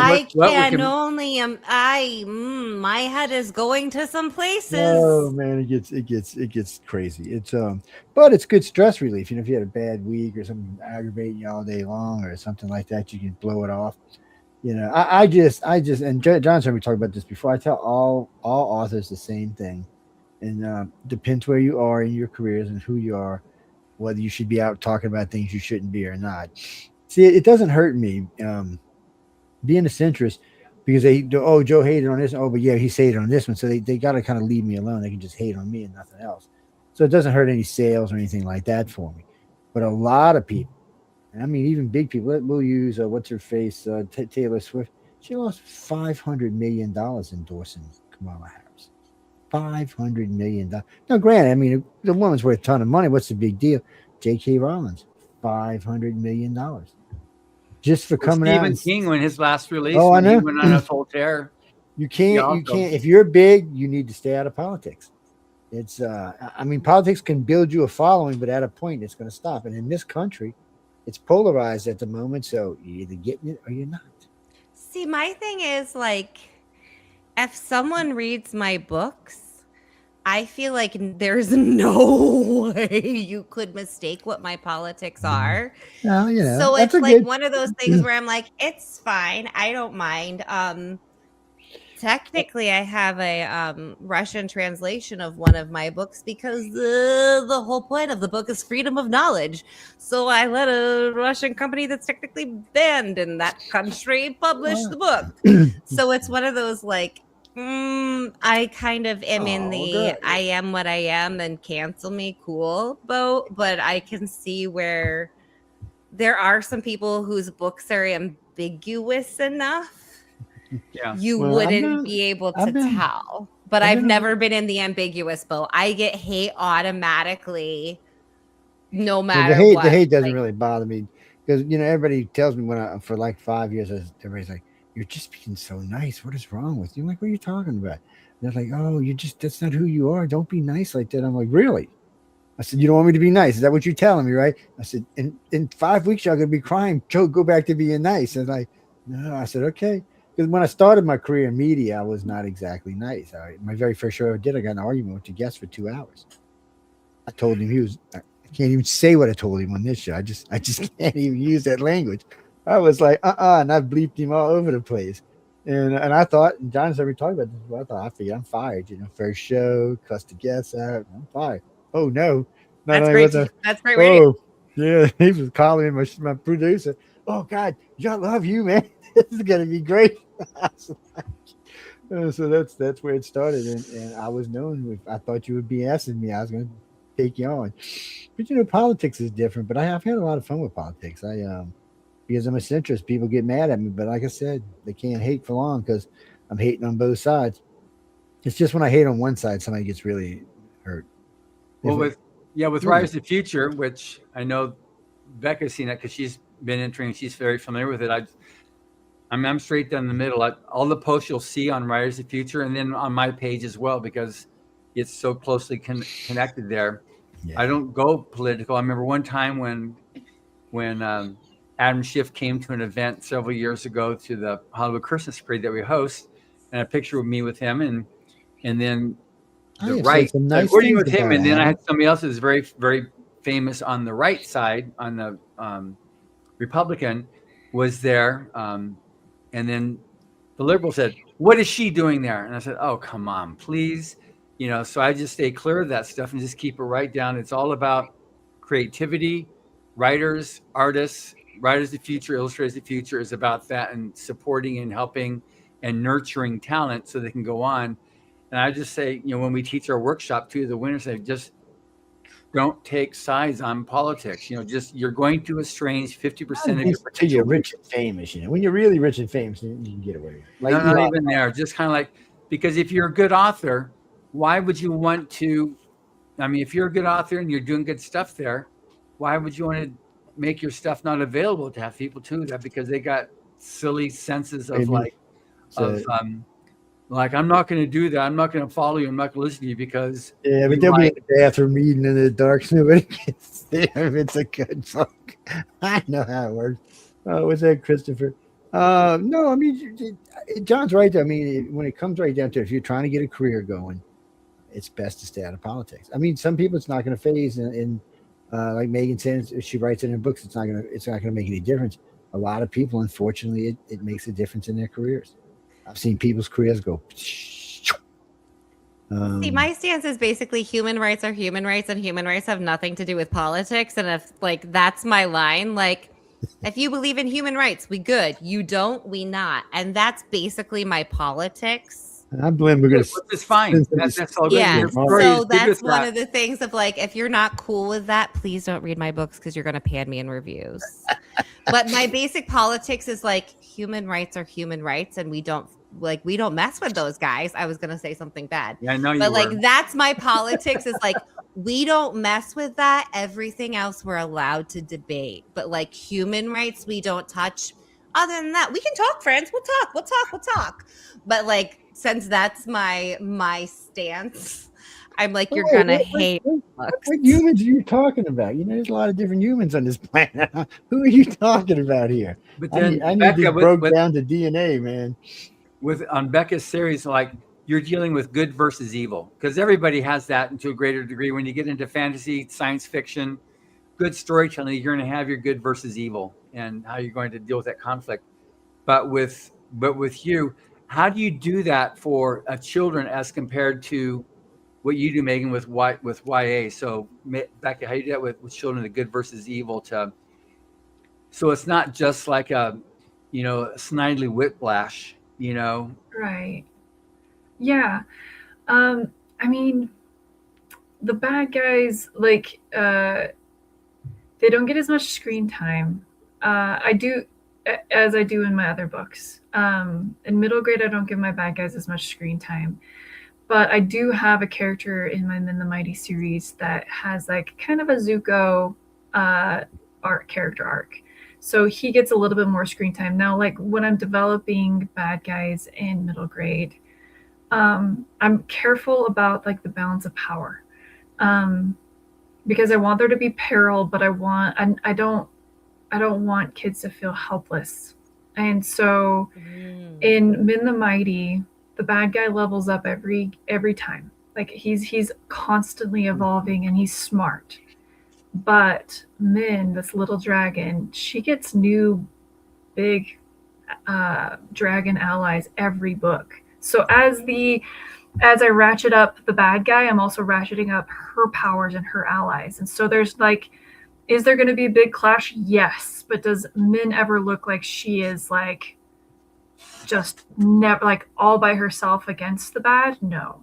And I think that might be, in my mind, one of the differences between middle grade and YA. Megan, you're welcome to disagree or put in your input. But like, I feel like in middle grade, it's all about gathering your community to fight evil. And in a lot of the YA I read, it's like, no, it's me versus everybody else. And how do I manage that? But what do you think? How do you do that? I feel like maybe YA is almost learning to be brave and or wait, no, I'm doing this wrong. Middle grade is learning to be brave because you will succeed in the end. And YA is learning to be brave because even if you get screwed over and bleed, you had to do it anyway. I almost feel like that's the difference. Is like your job as a middle grade author is to be like, we can do this. We can come together. We can do this thing and it's going to work out. And my job as a YA author is it's not going to work out and we're going to bleed, but we put one foot in front of the other no matter what. Does that make sense? Yeah, right. Like it's like a different flip of like, now we've like, we got to push harder, guys, because this is a reality. You know what I mean? Right. Like in YA, you're sort of crafting your character, like your internal character, right? So it's like, even like, I love to quote Avatar: Last Airbender again. Uncle Iroh says, good times make good memories, bad times make good lessons. And that's YA. Ooh. Right? Like it's no matter what, it's going to be good for you, right? You're going to build your character. Where I think in middle grade, it's like realizing that you're not like, you have like friends and allies and that you will win. You just have to keep fighting. That you sound so smart right now. Congratulations, you are so intelligent. It's just Uncle Iroh. He's my favorite. But no, I feel like that's what it is. And I feel like you're being like, I'm Mickey Mouse and you're Caesar. Like, yes, like that all makes sense. 100%. Yes. I love reading books about Caesar. I love that you're Caesar. I just don't know if I can. I'm ready to pick up that, mantle. I am ready for the dark mantle. That is my place in the world. But I have so much respect for, because my nephews right now, oh geez, one of them's about to be 12. Ugh. Right now, my nephews are 9 and 11. They're about to be 10 and 12, and I did not agree to that in any way, shape, or form. But the fact that they are both so in love with reading is amazing to me. And the fact that middle grade authors have like gotten them this far is because these kids have a Nintendo Switch. They have a dad who has a PS5. They like are heavily into sports, blah, blah, blah, blah, blah. But both of them are super avid readers all the time. And I can't imagine creating a book that would keep those two little ADHD brains entertained long enough to put their butts in seats, like kudos to y'all, because I could never do it. I could never keep those two in a chair long enough for them to read anything. Yeah, I mean, I think all authors are we're not competing against each other. We're competing against Netflix and naps, right? And that's, absolutely. Yeah. And anytime I run across a writer who's like, oh my gosh, like, you know, in that competitive headspace, I'm like, listen, so like, silly. It's not, like if we all just keep creating more writers together, we will all have plenty of readers. All we have to do is keep creating good books to keep creating more readers, and our ecosystem is set. That's all we have to do is help each other. Exactly. Like it's all about getting people engaged in reading. And I love, my Min the Mighty series was specifically designed to help reluctant readers because my kids are not avid readers, oddly enough. Despite all of my efforts, and they love audiobooks, but they rarely will sit down and read unless I'm like, it's time, you know, like it's not something that they gravitate towards naturally. And so I created Min the Mighty with really short chapters so that it could, like, younger kids that wanted adventure but didn't want to read the more traditional middle grade books could access it. But also, interestingly enough, I've had older readers, like 12 and 13 and 14-year-olds readers that are behind grade level reading, or maybe like ADHD and other things, read Min the Mighty and be like, oh my gosh, this is the first book I could finish on my own, because there's just a reading gap that's happening in kids. And like part of it is COVID, and part of it is my kids love YouTube. Like there's a lot of factors, right? But it goes back to the point that, like, we're all trying to help people, adults, young adults, kids, access reading, because what reading does, like, it literally activates the parts of your brain that empathy, like that, like living in someone else's experience. And that is so crucial for, again, human rights and just being a good person in a society and a community. So it's like, okay, I'm not competing against Megan or anybody, right? I just want to help people, like, get excited about reading and have that transformative moment where a character that was just, you know, like black and white doodles on a page has become a part of my personality. And that's a sort of magic that, like, it blows my mind, right? That like, and there are people like Kevin J. Anderson. I know that John just interviewed Kevin a little while ago, but Kevin Anderson and Rebecca Moesta wrote the Young Jedi Knight series. It's a Star Wars series. And those books, like, were transformative for me. Like, when one of the characters has this, like, catastrophic lightsaber accident, I was sobbing. Like, I was at, my mom and dad owned a craft store at the time. And so I was, like, in the back of this craft store, and I come out just sobbing with this book to my mom, and she's at the cash register. And I was like, like, I barely could explain what had happened to this character. And she, like, paused what she was doing, which is amazing. Now that I'm a parent, I'm like, good parent moment. She paused what she was doing and took me in the back, and she just read a couple of chapters ahead so that I knew that this character was okay. Like, that's the kind of power we have, right? Like, and that's amazing. What an honor. Like, this is so cool. And to, like, be able to encourage young readers or older readers to engage in this and that is so cool. Like, we've got the coolest job. So as a YA reader, and this is a huge compliment to you as a middle grade reader, I get a lot of, because I do a lot of in-person events at, like, Comic-Cons and stuff. So I talk to a lot of readers in person. I will get so many YA readers chasing the high of a middle grade book they love, where they're like, okay, so when I was 11, there was this book I really wanted, and they're 17 and they are still looking for that experience that they had, where they're like, no, I need a wizard who, like, he's gonna, like, be eaten by dragons, and there's cats, and they're like, they want very specific things, and I'm like, dude, I cannot do that. I wish my teachers would give me books. We always got books where somebody died, or books like old Yellow, Red Fern. I'm like, really, man? Come on, give me some happy, man. I mean, children aren't supposed to be happy. Oh, hell, well, where were we? We were somewhere there between, like, 8th and 10th grade. So I guess middle school, almost high school, real close, somewhere around there. It was irritating. And we had to do one a week. She was a freak about books. She was a freak about literacy. Honestly, because I accidentally graduated high school way too early, I was homeschooled for a while, and my dad would let me trade out books on the reading list for other books if I didn't want to read them. So I read a lot of Pern books, the Dragon Riders of Pern books, I love in place of some classics that I maybe am still missing, because I was just heading off with some dragons and some worms to burn from the sky instead of the classic literature I was supposed to be reading. An interesting backstory on Anne McCaffrey, the author of those, is she was studying. She wanted to be a career as a vocalist, singing.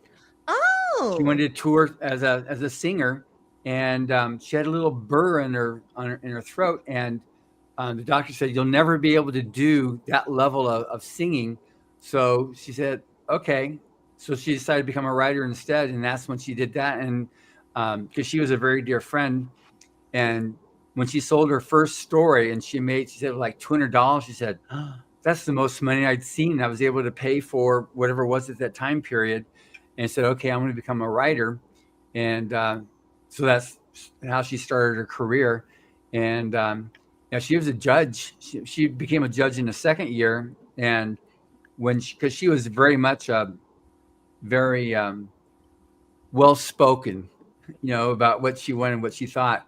And when Algis Budrus asked to become a judge, she was like very indignant because it was the second year, not the first year. But of course she said, "Yes, of course I'll be a judge." But no, she was just an amazing dear heart. And I used to divide her.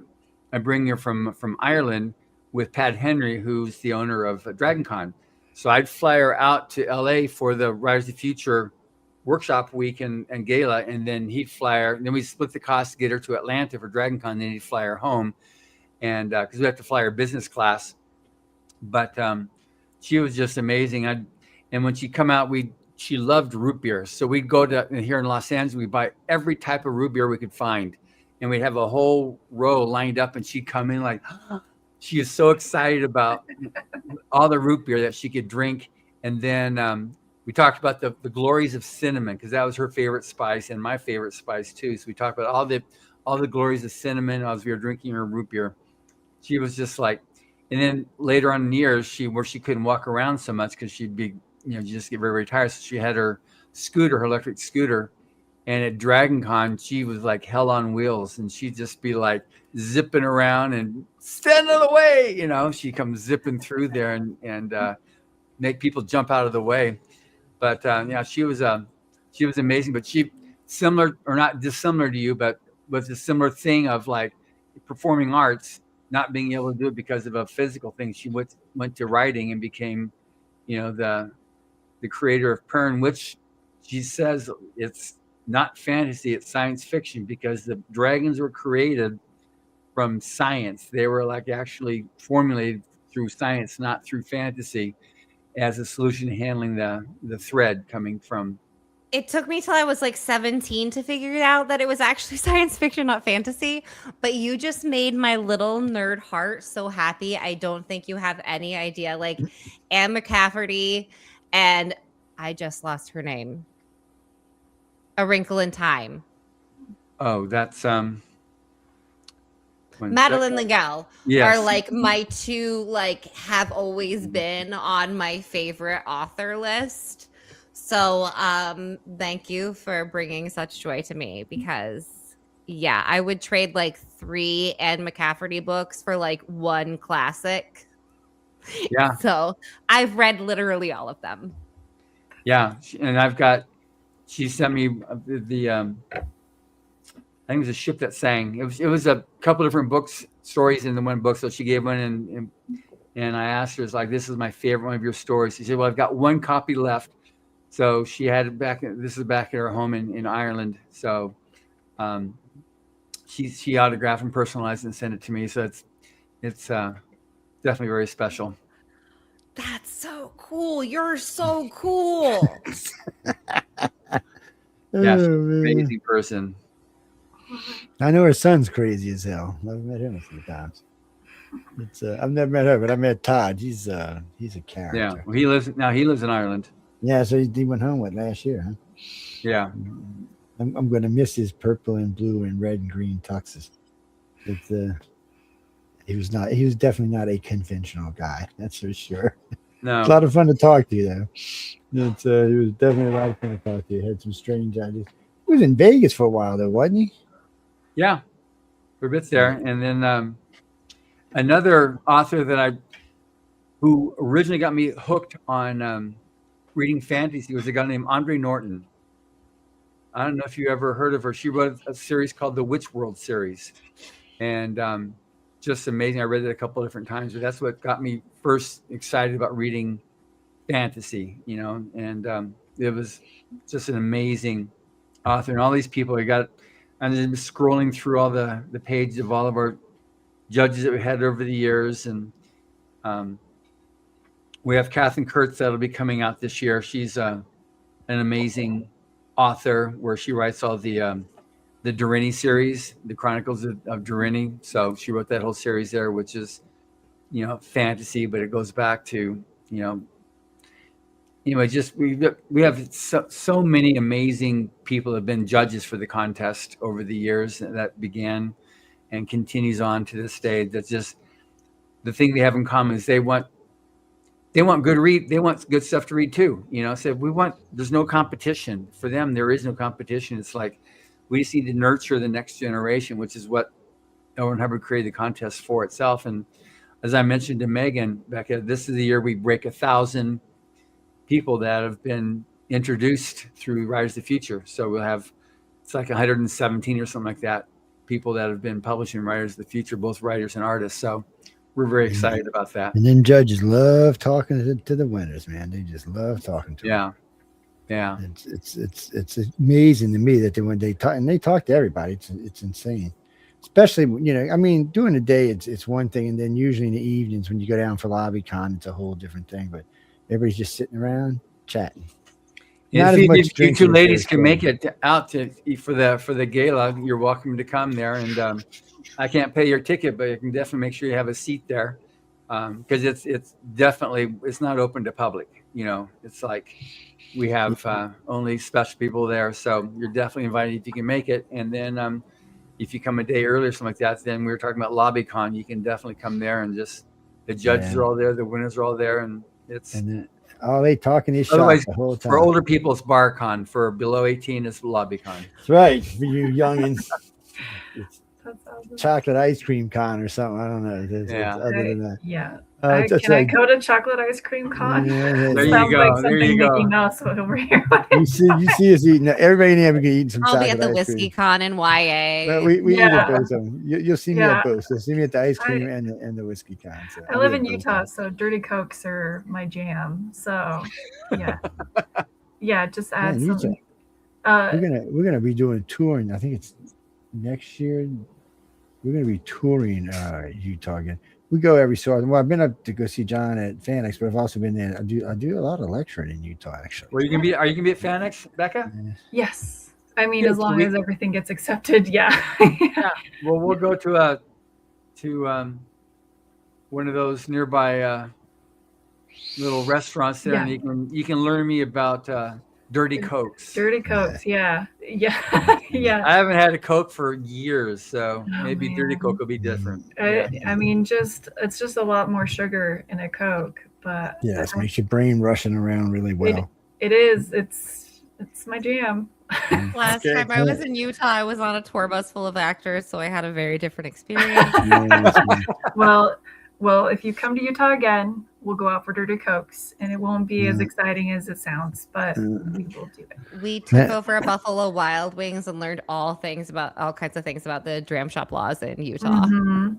Yeah, I have a lot of friends who come to Utah, and they're like, "Well, hold on, what happened?" And I was like, "I'm sorry, Utah's a great state, man. It's so good, but there are some. And at night, it's the second most beautiful state in the union. Technically, it ranks as number one because it has more dark sky parks than any other state in the union, including Hawaii. Now, last time it's really beautiful. Now, last time we was in Moab, but when I do this tour, I'm going to be in 6 different cities. It's now last time I was there, I ended up. I'm going to be seeing Becca in about 2 weeks, week and a half. We're going to go. We're doing an interview up there. Yeah. Last time I ended up in some haunted town, and then we ended up at Area 51, and of course it's in Nevada, but still. Don't ask me. I don't even know how we got down there. I'm with a bunch of idiot people. They said, "Don't touch the gate." They're over there shaking the gate. Don't get the binoculars. They got the cameras. I'm waiting for them to take us to jail. And then we ended up in Rachel, Nevada for a while, and then back to Utah. But there was the tour guy who's a friend of mine, Nathan. He's from Utah, and we'll be cruising 85 miles an hour in the middle of nowhere. Oh, he just stops, pulls over the side of the road. We sit out there watching the sky. Yeah. Utah just has a stunningly beautiful sky. It really does. Plus, you get to hear the coyotes off yipping in the background. Yeah. Yeah. So I grew up in northern Utah, which is more like a fantasy like valley surrounded by these very majestic Rocky Mountains. So the southern Utah is this like desert with the arches. Yeah. So it's like it has the whole gamut of those beautiful. We went through some mountains north and going into Colorado, and we didn't have a signal on a cell phone or a radio for like 4 hours. So thank God I got songs on my phone. Yeah, I'm gonna make that drive in a couple weeks to go to Superstars writing seminars. I'm like, I better download that audiobook. But it's a beautiful ride. I'm not gonna, and I blew by a cop at like 9. He didn't even look up. I was so disappointed. I figured I'm getting a ticket for sure. He didn't even look up. I'm like, damn, I'm these people. What do I need to do? Well, I mean, you go through West Texas with the goats, you can do 100 out there. The speed limit's 85, but you can do 100. They don't even care. They're not going to catch you. Like they don't even care. They look up. Matter of fact, we stopped in Texas to go. We stopped at a Sonic to get a hamburger. I look up and I go to put down my window. There's like 60 deer surrounding my car. I'm thinking I'm in like some alien movie or something, man. I'm like putting their head in my window. She's like, the guy comes over with my food. She said, "Don't they come here every night to get fed? Don't worry about it." I'm like, what? That's wild. I'm like, this is insanity. But it's gotten ugly out there now because all they got is windmills. It used to be pretty, but I can deal with the windmills for the most part, but half of them are broken and half of them are on fire. So I'm kind of like, it's not what it used to be. That's for sure. But it's pretty out there. But Utah is just gorgeous. I tell people all the time, go out here. There's some park we go to. It's like in little mini mountains, and they always set up a big 300 square inch, one of them inflatable TV screens. And we do our lectures up there. It's really pretty, really nice. It's really warm. It's really nice there. I mean, I was surprised. I thought I was going to drive to Utah and was going to be, SO state. Sorry. Yeah. No. And I was quite impressed. And then everybody's very nice there. I was really, and I can be a real pain in Cokes. Yes, and I can be a real pain in the ass, and they'd still being nice. I was like, wow. The dirty so we're getting kind of close to the we got to get out of here. So anyway, Megan, how do people find you? Oh, sure. You can find me on meganorussell.com, and that's meganorussell.com, and also on the Page by Page podcast, where you can get a free paranormal mystery with a new chapter every week, audiobook style. And Girl of Glass, my paranormal dystopian book, is currently for free to download an ebook wherever you like your books. So you're doing a scheduled podcast, or you're just doing it when you feel like it? No, we have. Okay, so last week we missed an episode because I've been having eye troubles with the migraine. But every week a new chapter from the Laurel world comes out. So it's a paranormal mystery, kind of like Buffy the Vampire Slayers meets Pretty Little Liars. Every week I write a chapter in that universe. It goes out in full audiobook style on the podcast, along with extra world lore and commentary. I have a professional voice actor as a husband, so I'm going to make him work for it. So he does the audiobook chapters for me. So you get like the full audiobook chapter plus extra world lore every week. And you just, you can listen to all of book 1 for free just by starting with season 1, episode 1. Send me a link. Okay. And I'll take a listen. I didn't mean to cut y'all off there. I'm always interested. I mean, I currently And have then, 40 podcasts on the network, so. So then Becca. Yeah, so similarly, ugh, I used up all my words. Here we are. My website is the best place. So that's beccaleeg.com, BECCALEEG.com. And that's my handle everywhere. So you can find me on Instagram and Facebook with the same handle. The book that I just published is Adventure Cats, and that was a backer kit campaign, and it's going to go live on Amazon in the next few days. And I'll be having a couple more backer kit campaigns as well. Danger Dogs is the next one. It's a part choose your own adventure, part dog sci-fi book. So enjoy that. That's going to be fun. I'm almost done writing it, so it's going to be good. And yeah, so that's me. That's what's coming up next. That's great. And I definitely look forward to seeing you in a couple of weeks when I go out there to Utah. Yeah, it's going to be great. Well, actually, I'll see you first in Superstars. All right, don't crash. Yeah. And Yeah. I'm going to be at LTV as well. So I know Emily is she's the Toastmaster at LTV, Yeah. right? That's Yeah, so so cool. my wife Emily's gonna be a Toastmaster at I always Yeah, hear about this Emily person. Life It's like a University of fantasy Everything. or something. She's the coolest. I love Emily. So She's Yeah, a little She is strange. Joe. She's a little strange, man. she's Joe. the coolest. Joe. Joe, we've been cool for a while, but if you talk mean about Emily, like Yeah. I never talk to mean about Emily because I got to see her every year. she's I the know it's coolest. gonna. Look, I brought the girl a sword this long. I really do. She's Yeah. the coolest. I love her. No, she's my person to pick on when I'm not there. When I'm there, I pick on Maliva. That's my favorite person. Yeah, I wouldn't pick on Emily to her face. I pick on to her face. It's not she that, but looks Maliva's scrappy. more fun. She could But take you. Yeah. she's always too busy to pick on. You gotta sit there. See, by the time I sit there and get her a glass of wine, she's in chill, so it ain't worth picking on her about that. It's not worth it. Yeah, she's It's, busy. Anyway, so then Megan, I'll see you at Dragon Con, which would be Yes, great. I'm so Look forward to excited. that. Yeah. And then Dragon Con someday. yeah, it's a great show. Wear really, really comfortable shoes and train your legs to walk uphill several Yes. times a You know, day. it's funny she said that because I tell everybody who's going about 3 or 4 months before you go, start walking, get out, get some exercise. Because if not, you're gonna get cramps, and you're just gonna be like, "What the hell did I get myself?" Because it's up and down hills all day long. What is it? 4 hotels and a convention center, and half the thing runs 24 hours a day. So there's always something.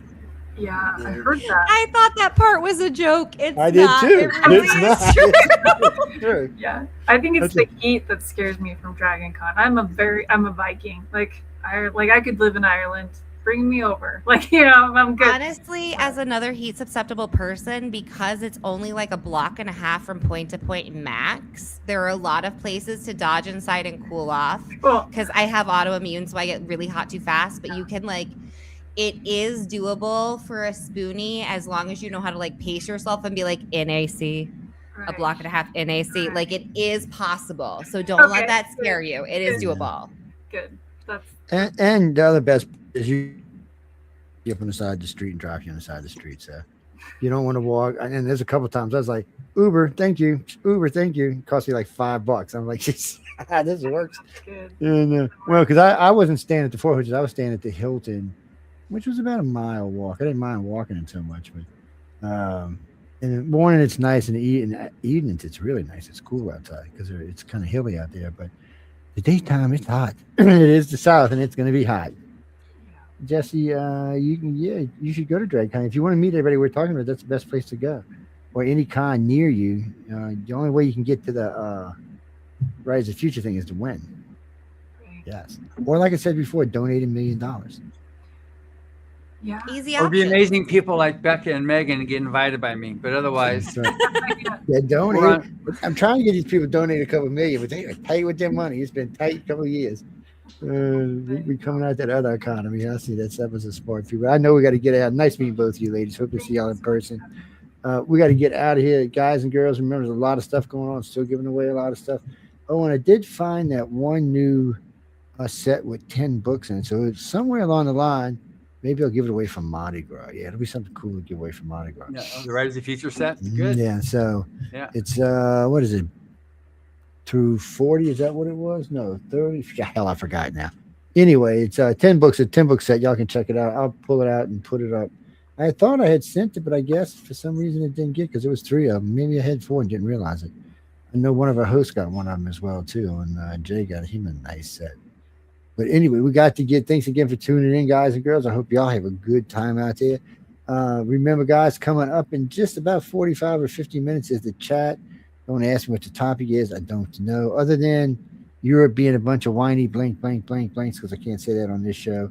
We'll be talking about that, and we'll be talking about why some people just, somebody's butt just because, I don't know, he's got orange hair. But anyway, we'll be talking about that. And then, of course, whatever else the audience wants to talk about, we'll be talking about that. No, we can't get into that here. This is not a political show. We can't talk about that. I'm just telling you what's coming up on the next show. Thanks again, guys, for hanging out with us tonight. Everybody else, thanks for tuning in. And again, if you want to check out the chat, it'll be on in about 50 minutes right here on the United Public Radio Network, along with a couple other hosts that will be joining me tonight. So bring your earplugs, because they do curse a lot. There's a couple words that get okay, Joe, we've just finished a great show here. So a lot. Anyway, we got to go. Yeah, anyway, we got to go, guys. Y'all, thanks again for tuning in. Beep, beep. And let's get rid of